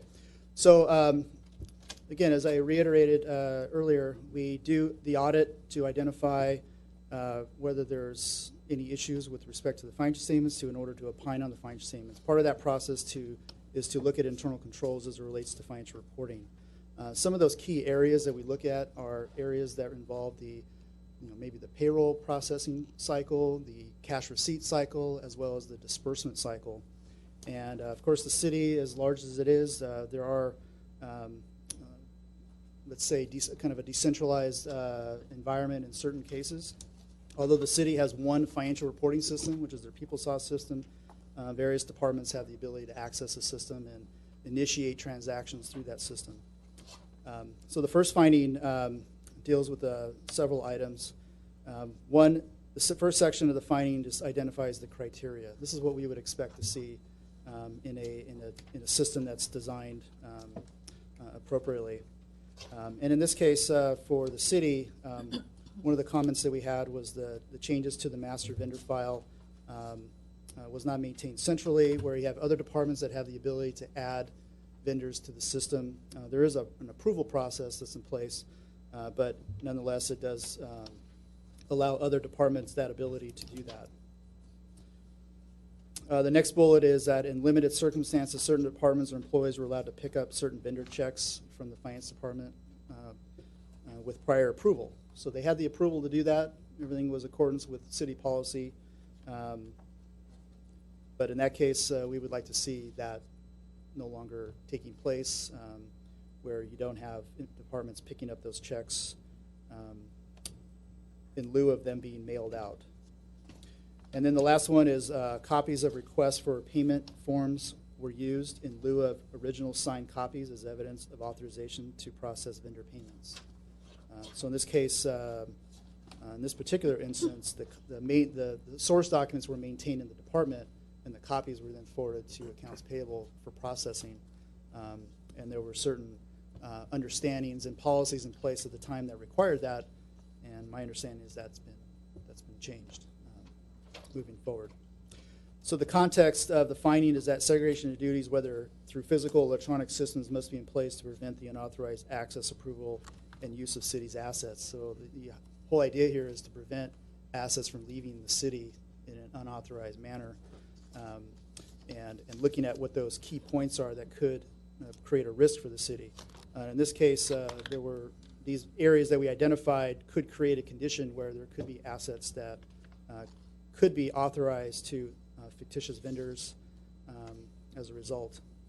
And then one of the causes that we identified is the city did not have procedures in place to periodically review the accuracy of the vendor master file.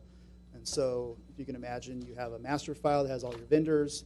Some of those vendors may not be active and or you may not be doing business with them anymore, but nonetheless, they're still there, and that creates a situation where that vendor could get paid even though maybe they weren't actually conducting transactions or business with the city. So it does create an opportunity in that regard. And then our recommendation here was to recommend that the city review procedures in place over cash disbursements to ensure that the proper segregation duties and controls are in place. This may include restricting access to the vendor master file so that we don't have many departments having access to it, but we centralize that, maybe with the finance department. Regular review and maintenance of that master file, and then uniform policies and procedures regarding the invoice and check handling process. So making sure that we have one policy and not a different policy for different departments. And then as you can see, management did provide their response. The next finding, 2017-2, relates to the risk management claims reconciliation. So just some background, the risk management function is the function of overseeing the city's general liability and workers' compensation program.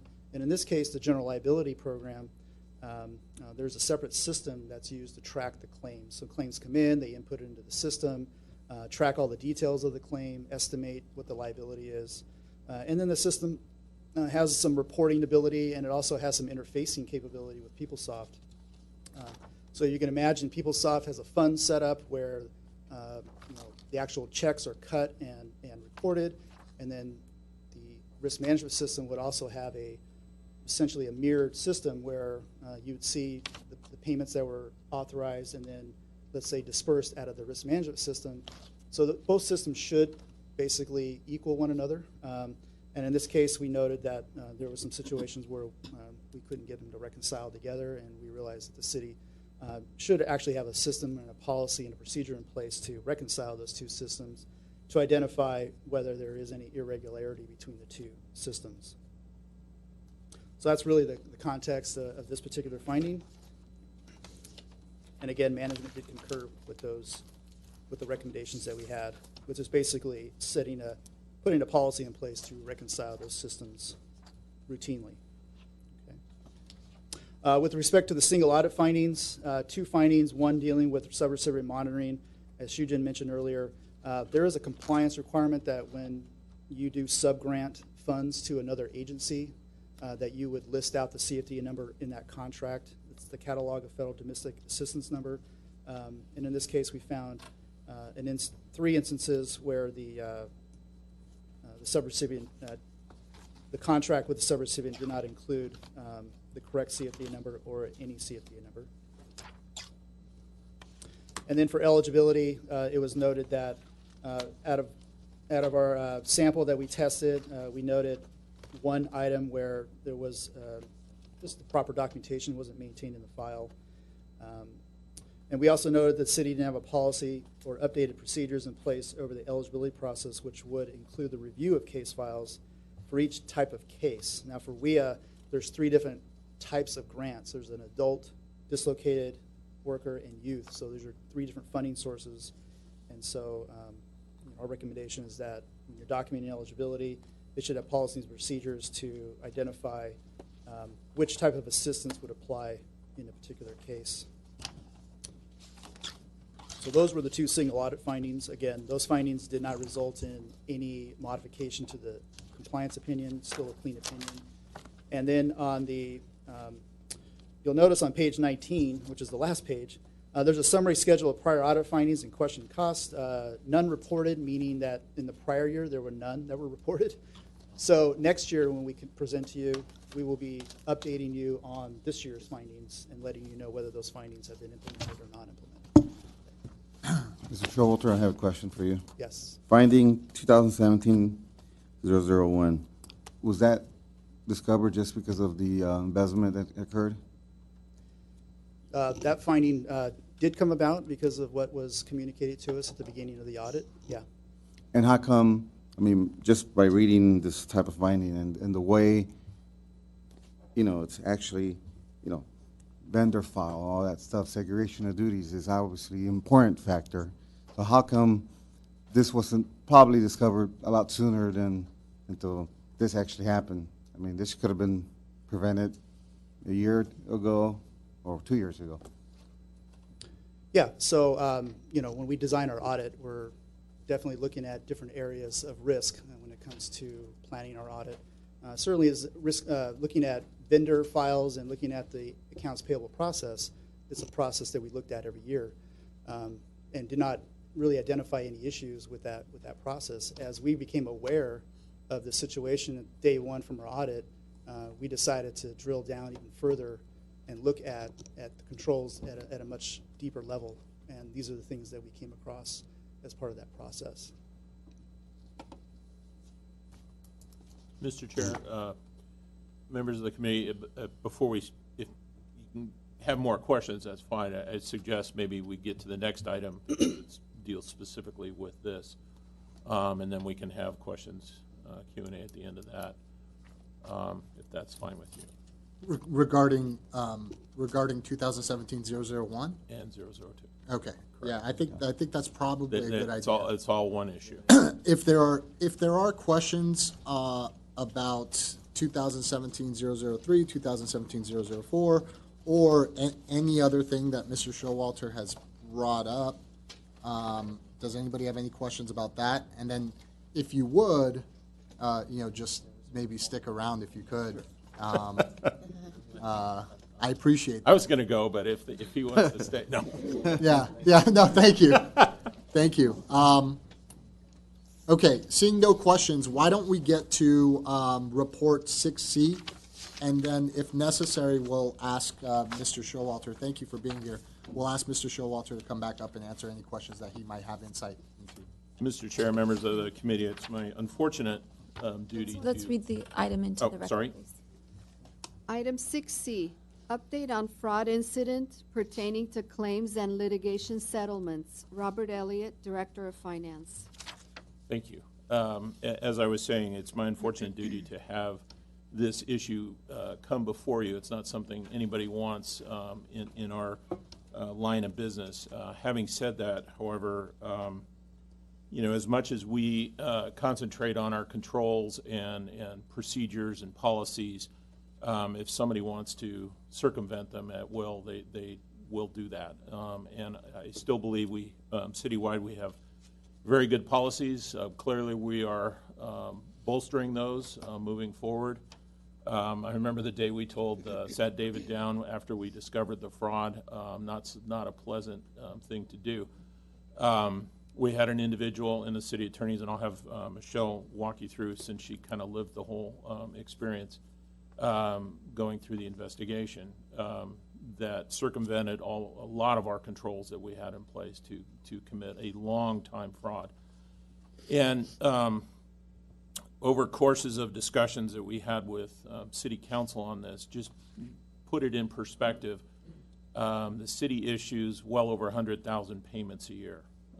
And to try and isolate, you know, one or two here or there would be virtually impossible, not to mention over the course of time, we've probably had 20 people work in accounts payable, so there's not that continuity that you would think that somebody could say, I see that name, you know, I recognize that from 5 years ago. So, you know, keep that in perspective. You know, of all the money we pay out, we have an $800 million budget, and, you know, over 100,000 accounts payable transactions every year. So I think our system works pretty well for the general accounts payable.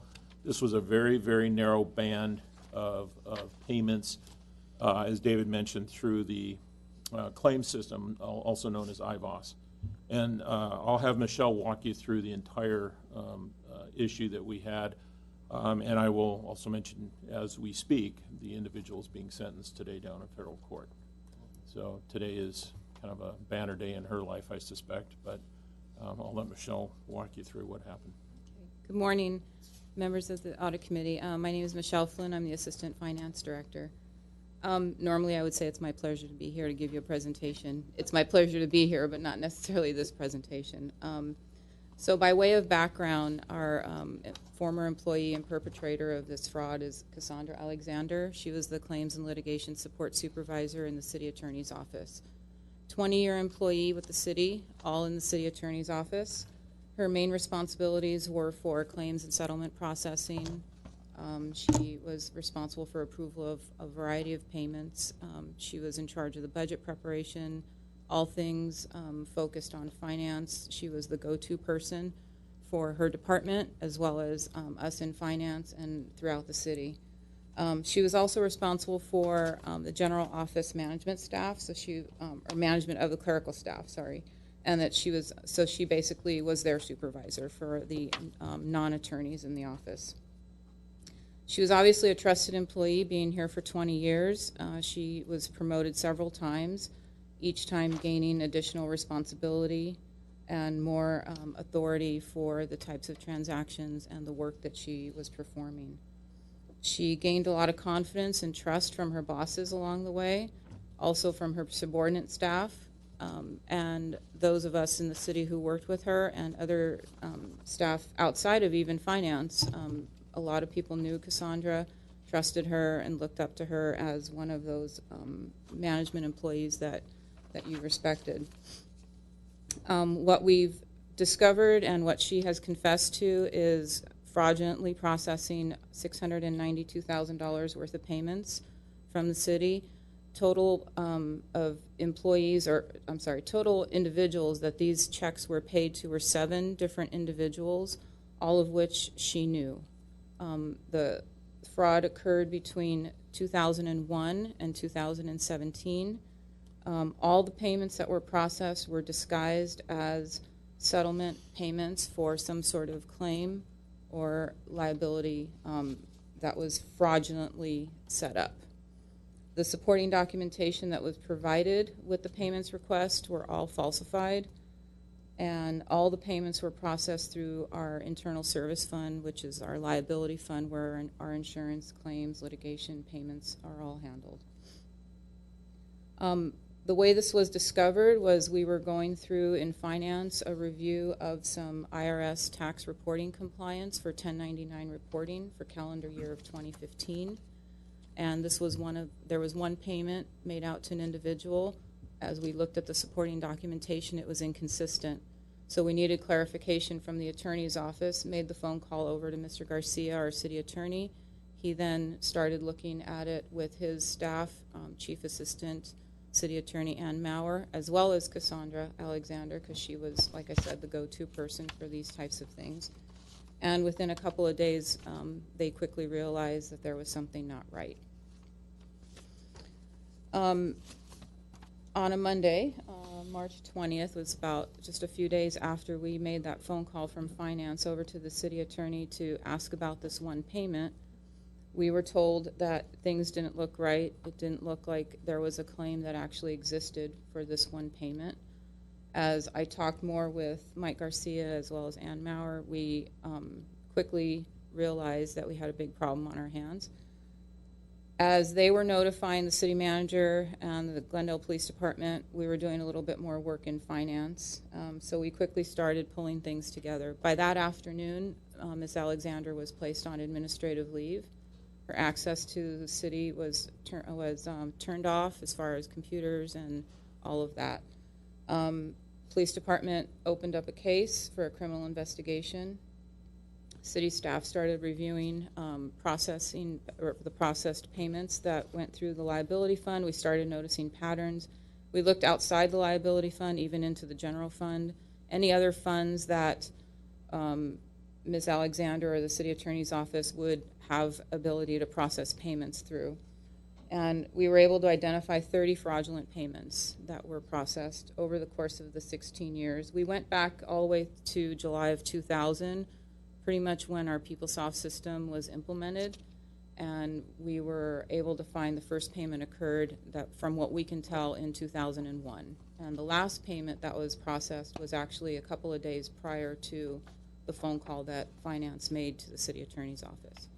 That check had not yet been cashed, so we immediately stopped payment on that check. And my understanding is that when Glendale PD did a search warrant on her house, they did find that check still in her possession, so they were able to confiscate it.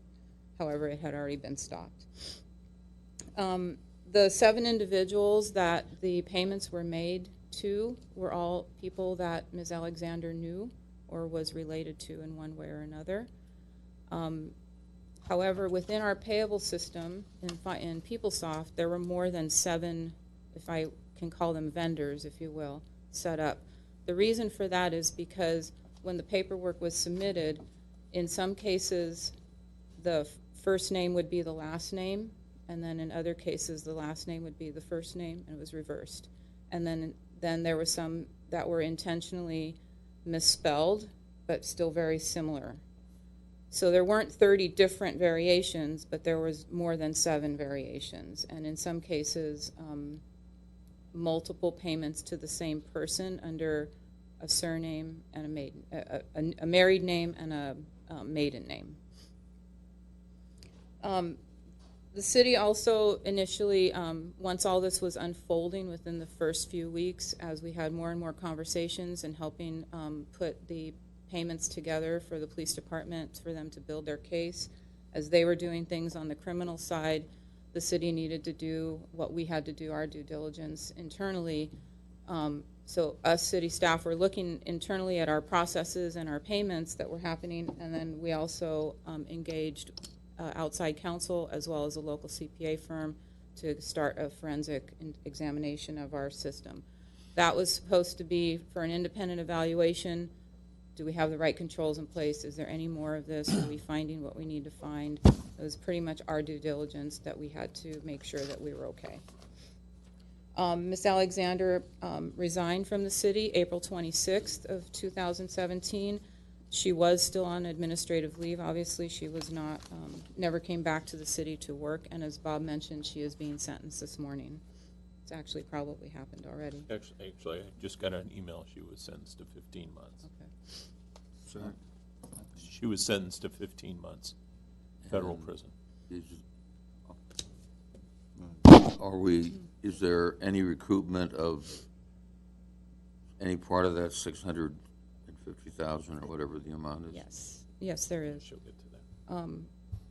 I did get the update too on that as far as the dollars that she's going to be paying back a portion of it initially, and then there'll be restitution payments afterwards.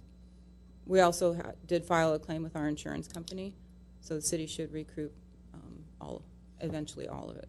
Is one of the reasons that this may have occurred the fact that when you're dealing with something in the city attorney's office, you're dealing with legal records, you're dealing with compliance on claims, that the records tend to not be as open to purview because it's legal matters. So she was able to do this in an area where the files are restricted to very limited access. Yes, and I'll talk a little bit about that. Yeah, let's, on this one, if we could, let's save the questions to the end and get through. No, it's okay. Let's get through the presentation and then, write down your questions and we'll all have opportunities to ask those questions. Please. Bob did mention the U.S. District Attorney did take this case. It qualified as Ms. Alexander was wire transferring funds across state lines. I believe that was one of the requirements.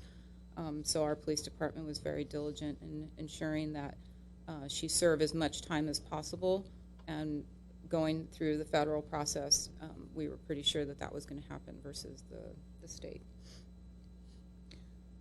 So how did this happen? We do have very good internal controls within the city. There were a lot of controls that were in place, and working during this time. I'll cover some of those. Within the claim and settlement system, that IVOS system that we mentioned, there were really good controls as far as the access to that system is based on what the employee's role is in the organization within the legal department. So if you're an attorney, you have a certain level of access. If you're clerical staff, you have another level of access. So it depends on your role. That's how the access is designed within the system. That's called role-based security.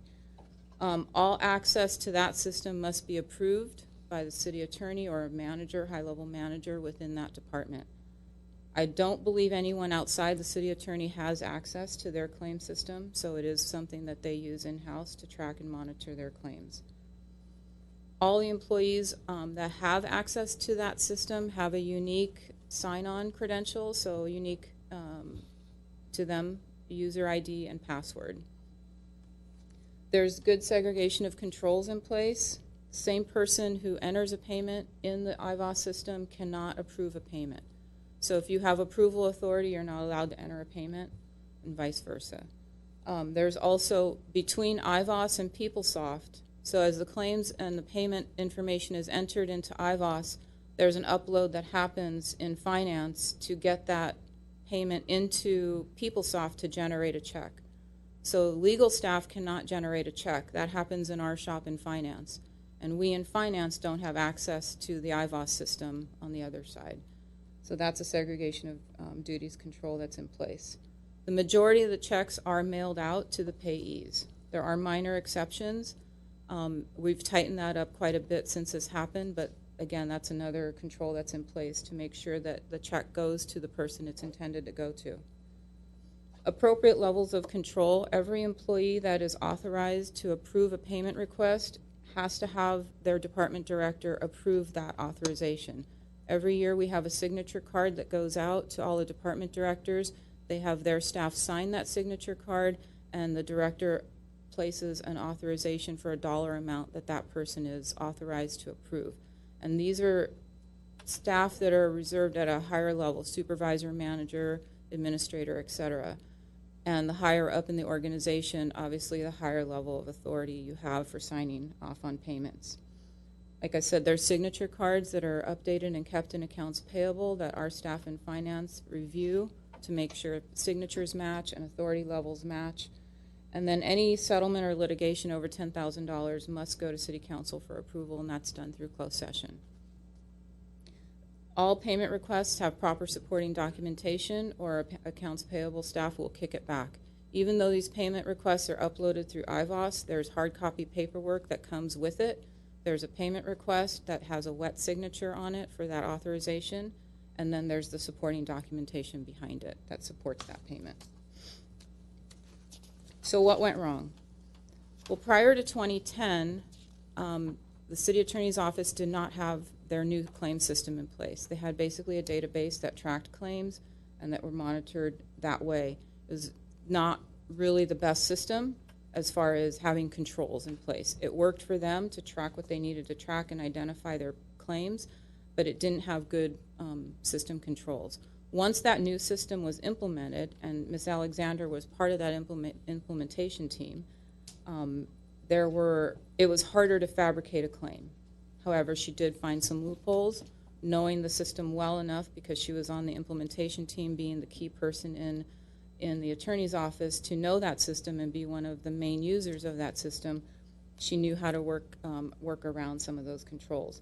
One of the things that she was able to do is she was able to obtain passwords and sign-on credentials for her subordinates. That then allowed her, under their login, to enter a payment, and under her login to then approve it. So that control was circumvented, unfortunately. All the documents, the supporting documentation that was submitted for payments, along with that payment request, were forged. They were basically made up and fabricated in one way or another.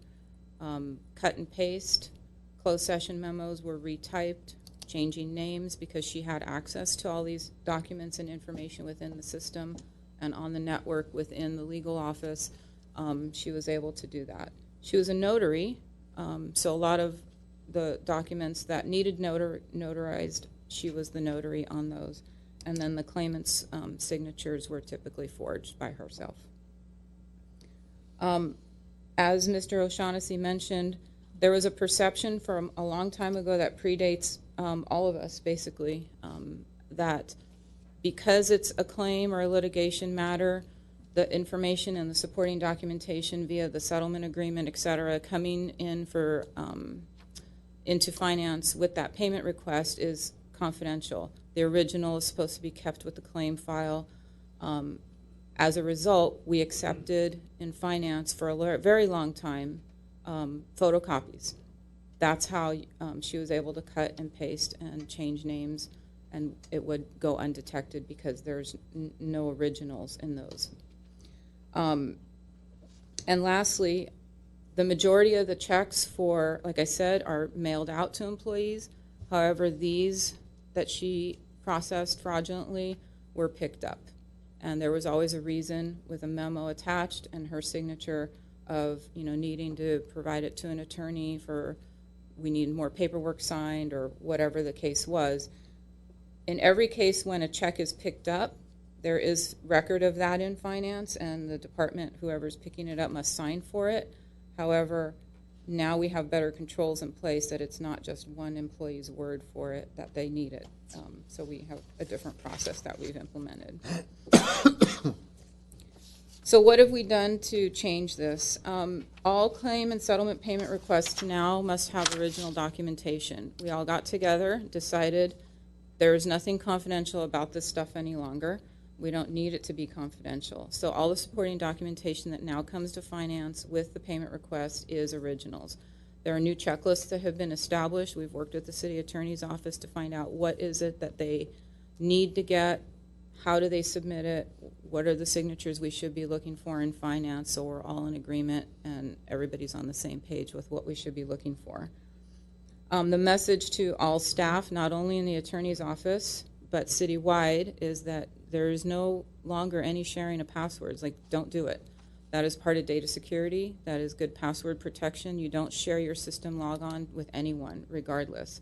If your boss or anybody approaches you about that and you're not comfortable saying no, you need to report that. So the city attorney's office has communicated that message to their staff. Citywide, we're working on a policy for data security to enhance what we already have in place to include this. This was one of the recommendations that also came about from the forensic auditors. On all settlements and claims, we're now requiring additional signatures, be it the city attorney or chief assistant city attorney. It's not just going to be one signature anymore, and they're going to be wet signatures now, no more photocopies. We have improved closed session documentation that is coming along. Still in closed session items, there is still some confidentiality, but there are portions that we're able to obtain as part of that payment request where we have a couple of different signatures on that, including the city manager's signature. All checks now are being mailed to payees. Any exceptions to that must come from a written request from a department head. In this case, it would be the city attorney directly to the finance director. That perception of confidentiality has been eliminated. As I mentioned, we have talked about that. People no longer are looking at that as a reason why we can't have original documentation. And that reconciliation that Mr. Showalter mentioned is now occurring between our claim system and our financial system. So in summary, as Bob mentioned, this was a small group of payments in the scheme of things. It's still money that should not have gone out fraudulently, and the city took that very seriously, which is the reason for the immediate action of notifying the police department, which is the reason we went on a federal instead of local level for the prosecution. It's the reason she was immediately placed out on administrative leave even before any further information was gathered. There's a lot of changes that we've made, tweaks to the process, but overall I think our system of controls is working, and the majority of how this occurred was because of long-standing loopholes, loopholes that she was able to identify being part of the process, a heavy part of the process within the system, in the office, and the controls that she was able to circumvent. Questions that we've kind of been able to address and have received from council and others is, was anyone else involved? The criminal side of this, the police department and the U.S. District Attorney have done what they need to do with questioning staff and questioning her, and they're pretty confident that she acted alone and that we had no other employees involved. Did we find it all? That's a hard one. We're pretty sure we did. We were able to identify patterns within the payments and how they were processed. She's confessed to all of it that she took, and she agreed with all the payments that we identified. And are we getting our money back is another question. Yes, we're hoping. There is a part that she's supposed to pay up front. I don't have the exact amounts. And then through our insurance company, as well as restitution payments, the city should recover. Anything else? I'm happy to answer whatever questions you may have. Yeah. I'll kick it off. So, 30 payments of $692,265 to 7 individuals. How many total settlement claims were there during that period? I don't have that number, but I can get you that. I can tell you last year, for our fiscal year 2017, our claims payments totaled $5 million. But how many total transactions? Transactions, I will get you that. Okay. I was thinking about that as I was sitting back there. I had it at one point, and I didn't pull it for you this morning. It's not a huge number. I wouldn't think it's a huge number. And what was the average amount of each of those transactions? They varied. At the beginning, they were smaller because her signing authority was smaller. And as she was here longer and got more responsibility and worked her way up, she was allowed to have a higher signing authority.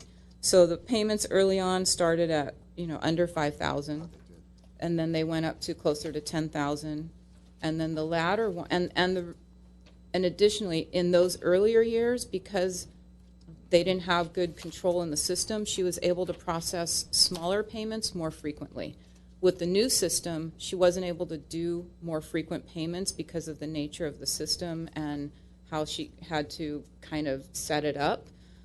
She then was doing about one payment a year, so they were always a lot higher, 30, 40, 50,000.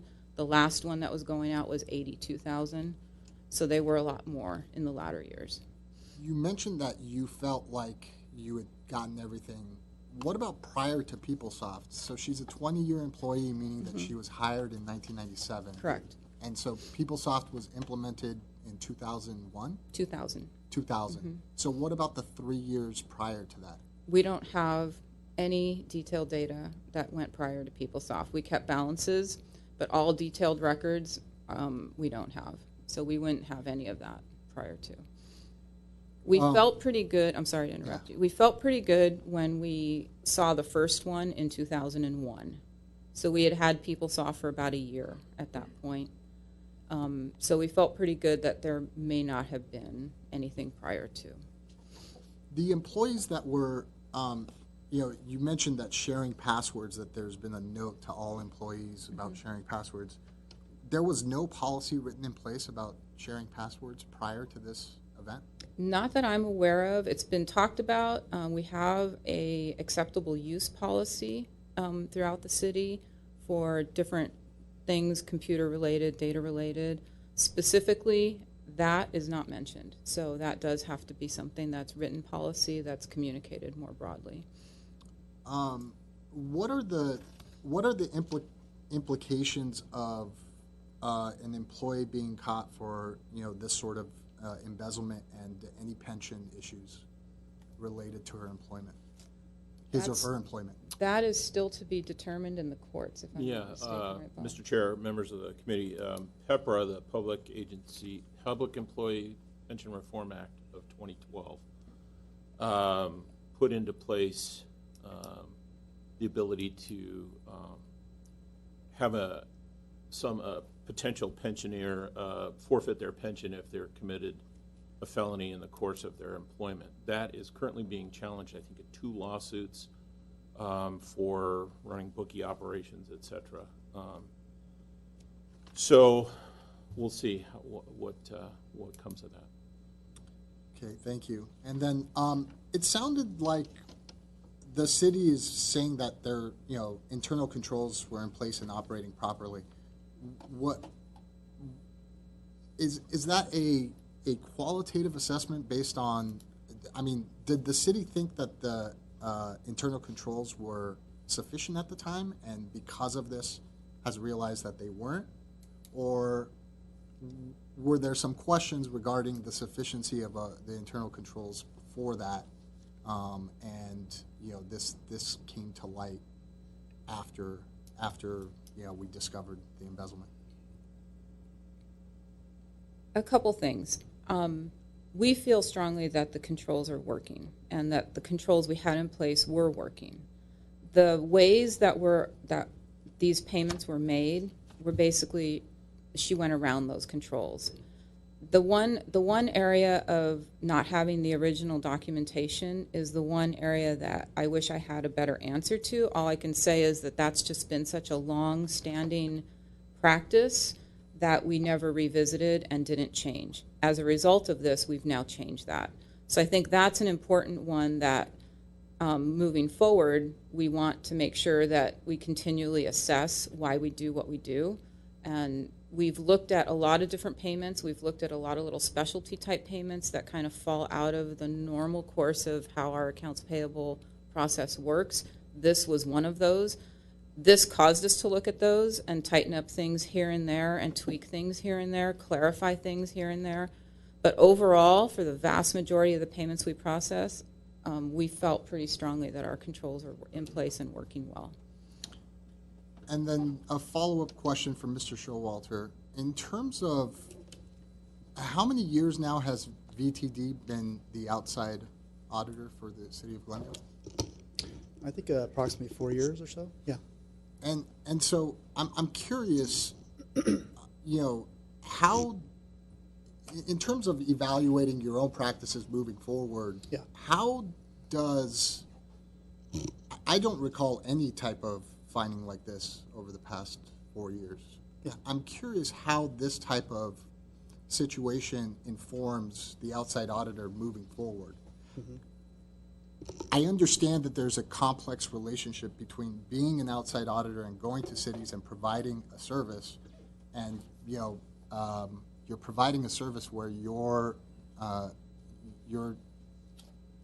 supposed to identify the material strengths and weaknesses and accuracy of financial statements and controls, and so I'm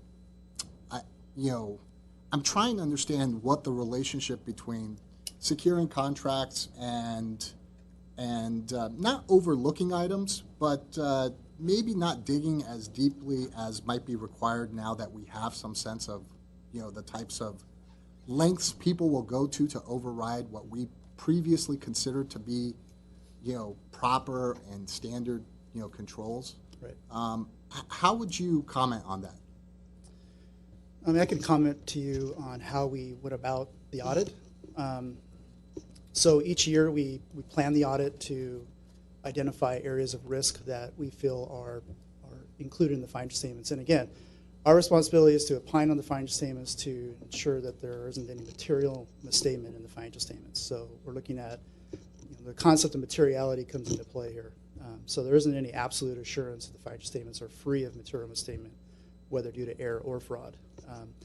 So again, as you recall, I went through the presentation about the various estimates that are included in the financial statements, and one of those estimates is the incurred but not reported claims liability with respect to your insurance claims and self-insurance and workers' compensation. So this is an area that we do normally look at every year. And really what we do, we're looking at it from the perspective of, is the information that's going to the actuary accurate, correct, reasonably correct in all material respects. So that information that goes to the actuary includes various payment information and obviously the creation of a claim. Are the claims being created properly? Are they being valued and estimated correctly?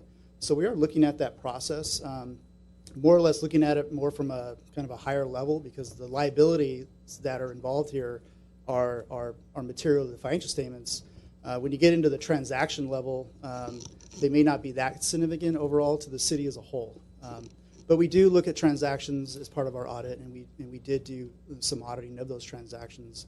And we have done that over the last few years that we've been doing the audit. So, and as over the course of testing those transactions, nothing has come to our attention that we identified any issues.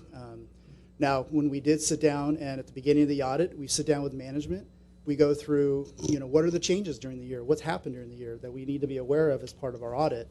And this was an item that came up. And obviously, my feeling was, I got a pretty sick feeling to my stomach, right away.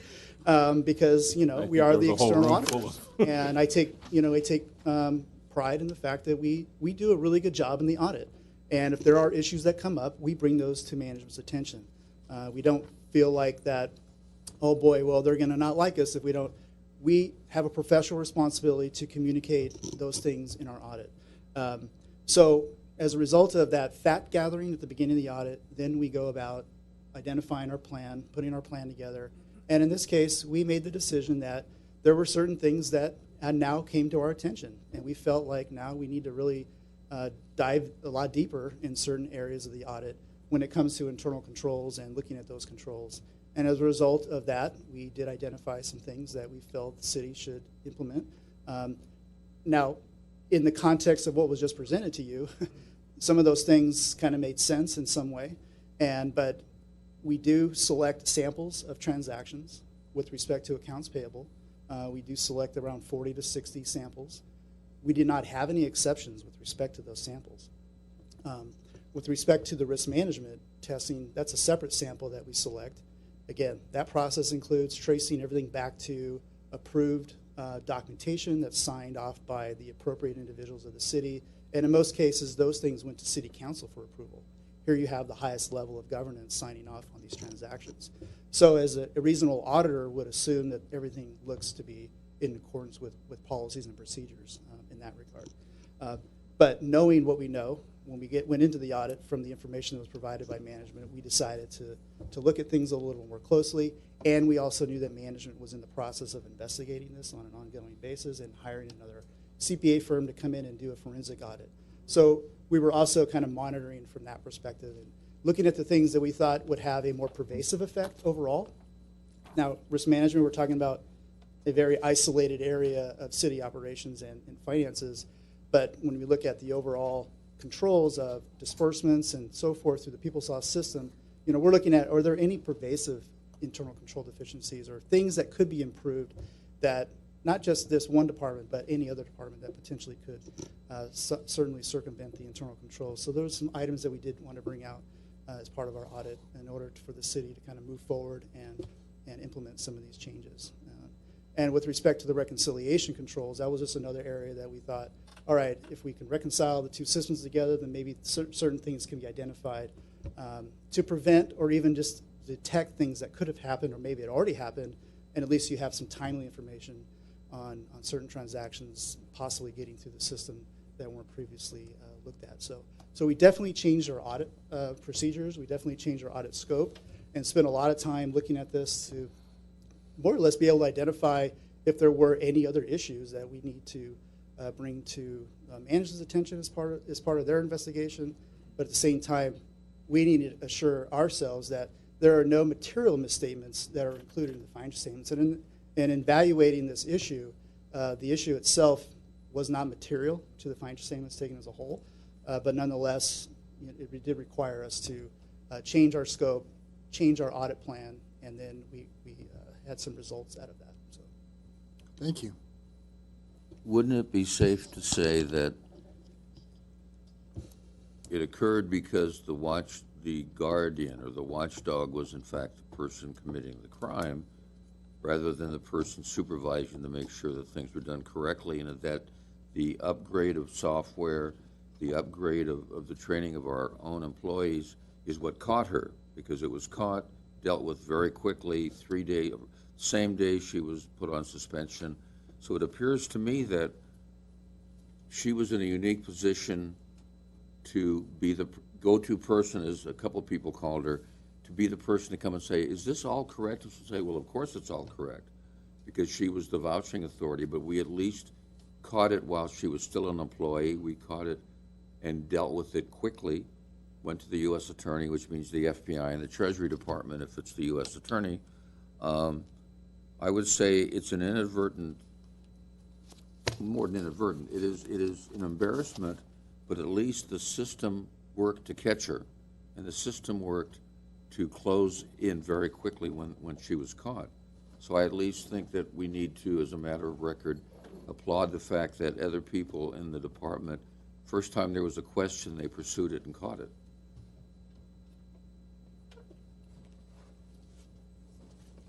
Any other questions? I have a question real quick. So this segregation of duties for the cash disbursement that was definitely created, has an internal audit ever audited this way before this happened?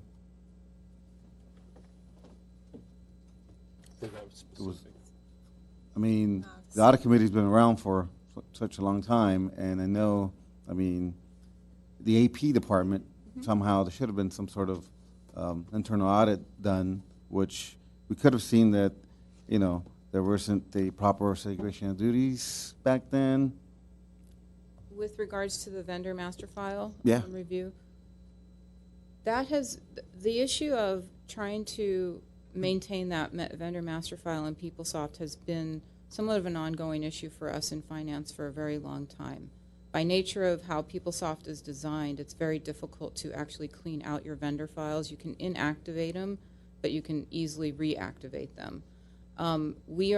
Because we're moving to a new financial system, a new ERP, and the financials are part of it with Tyler Munis, this is going to be a natural process that we go through in cleaning up that master file and maintaining it. It'll be easier to maintain going forward from what we understand. And the actual entering of vendors, in this case for the attorney's office, they don't enter their own vendors. There's a couple departments, as Mr. Showalter mentioned, that do enter vendors. There's still a process with an IRS verification that happens when they do enter vendors, but legal did not enter vendors. Finance staff did do that. We've kept access in our accounts payable section for our accounts payable supervisor to add or change vendors, primarily for efficiency. If they're trying to generate a check and they realize there's an address change, they can go in the vendor master file and change that address. There's a lot of things that happen in the vendor master file. So that was part of what we needed to do in PeopleSoft, but it has been something, and I don't remember if internal audit had mentioned it in the past when they've reviewed accounts payable or not. They may have, but it has been something that's been kind of on our list of, you know, issues that we have to kind of clean up when we do migrate to the new system. Now, was the IRS notice the B notice, where it was a vendor reporting where mismatch of their social to their names? Is that what the? That's what we do. We do go through that process when we enter a new vendor, yes. That's in her case? Yeah. In her case. How was it discovered? In her case, the question came up on the 1099s, and unfortunately, she had come up with a phony settlement letter, and she mixed up what was 1099able in terms of lost wages, which are treated different than settlement claims. So it didn't make sense. So I called Mike Garcia, and he said, I don't recall that. And then Michelle took it over. I was out beyond that. And then she worked with Ann Maurer, but it didn't make sense. So that was the red flag, that her forged documents were incorrect, unfortunately for her. So that's what the red flag was. And after this, investigation, I know you guys have hired a forensic accountant to review all this.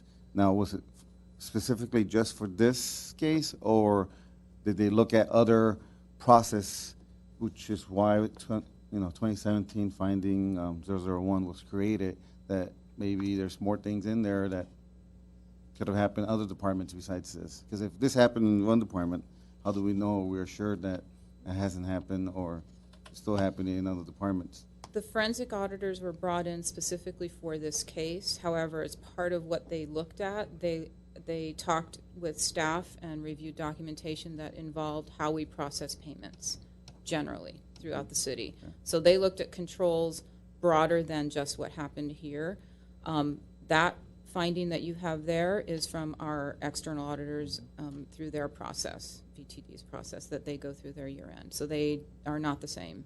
The forensic auditors brought up several recommendations for us, some of which I mentioned on the implemented changes. One was the not sharing of passwords. The other was mailing of all checks, which we had already decided on our own. The perception of confidentiality, they wanted that eliminated or changed, and that was a very good recommendation. And it's something that we had kind of talked about as we were trying to figure out what happened here amongst ourselves. And then they also mentioned a reconciliation of payments to make sure that we are looking at it.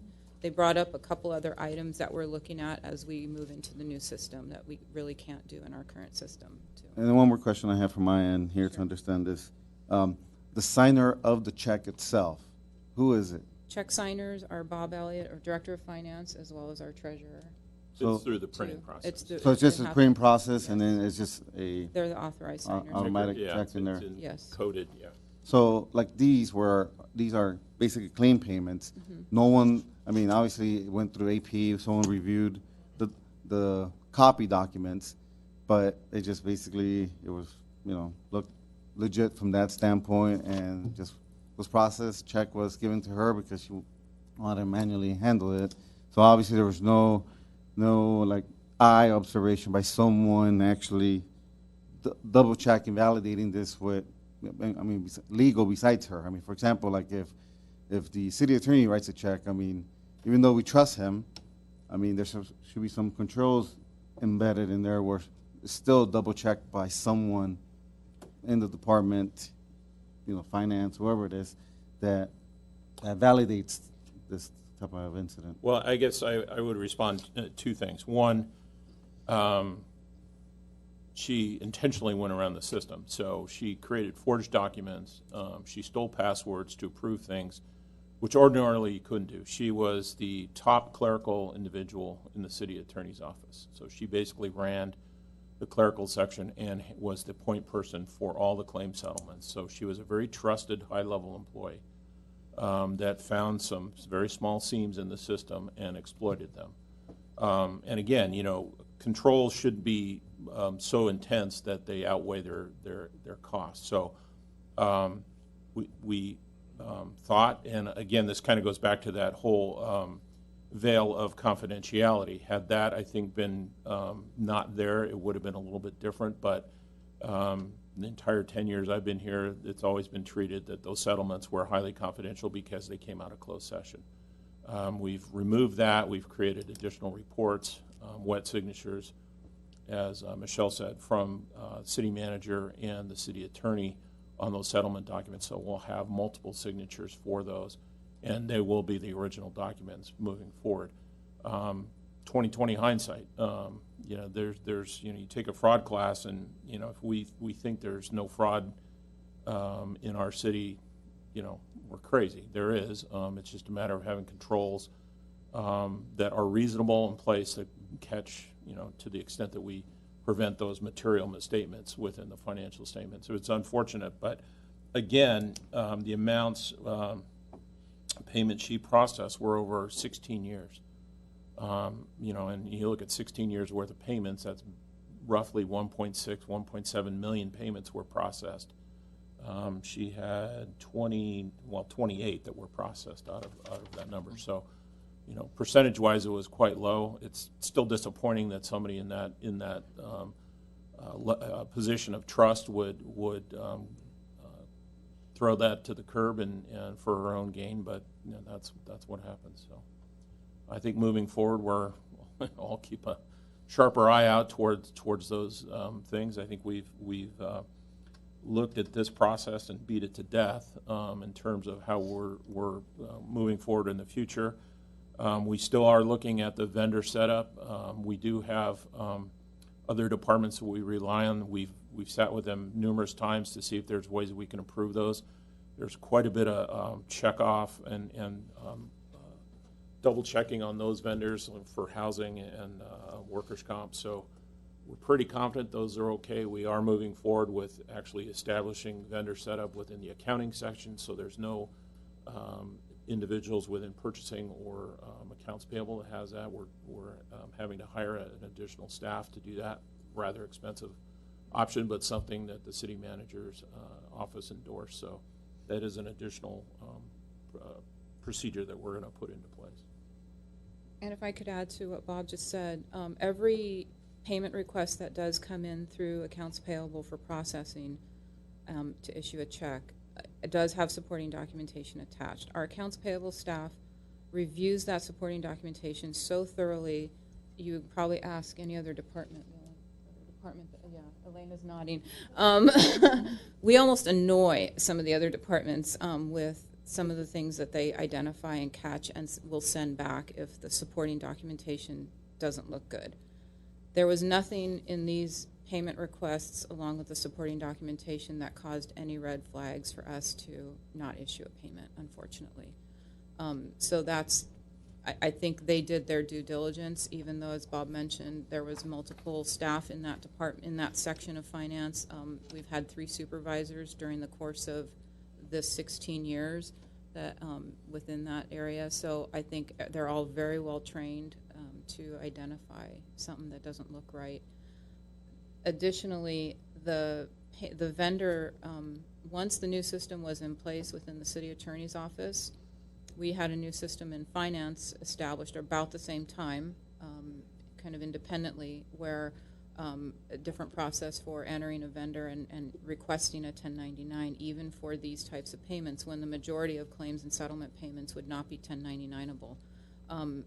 As a result, it made it harder for Ms. Alexander to have multiple vendors in the system, so she basically paid one person the last several years, and she gave us a 1099. We had that on file. It's forged. Social was correct for the person's name. It was her niece. So all of that matched. All of that looked legit. Again, she went around the system and took advantage of it. Hopefully they reported it from their end too, right? Yeah.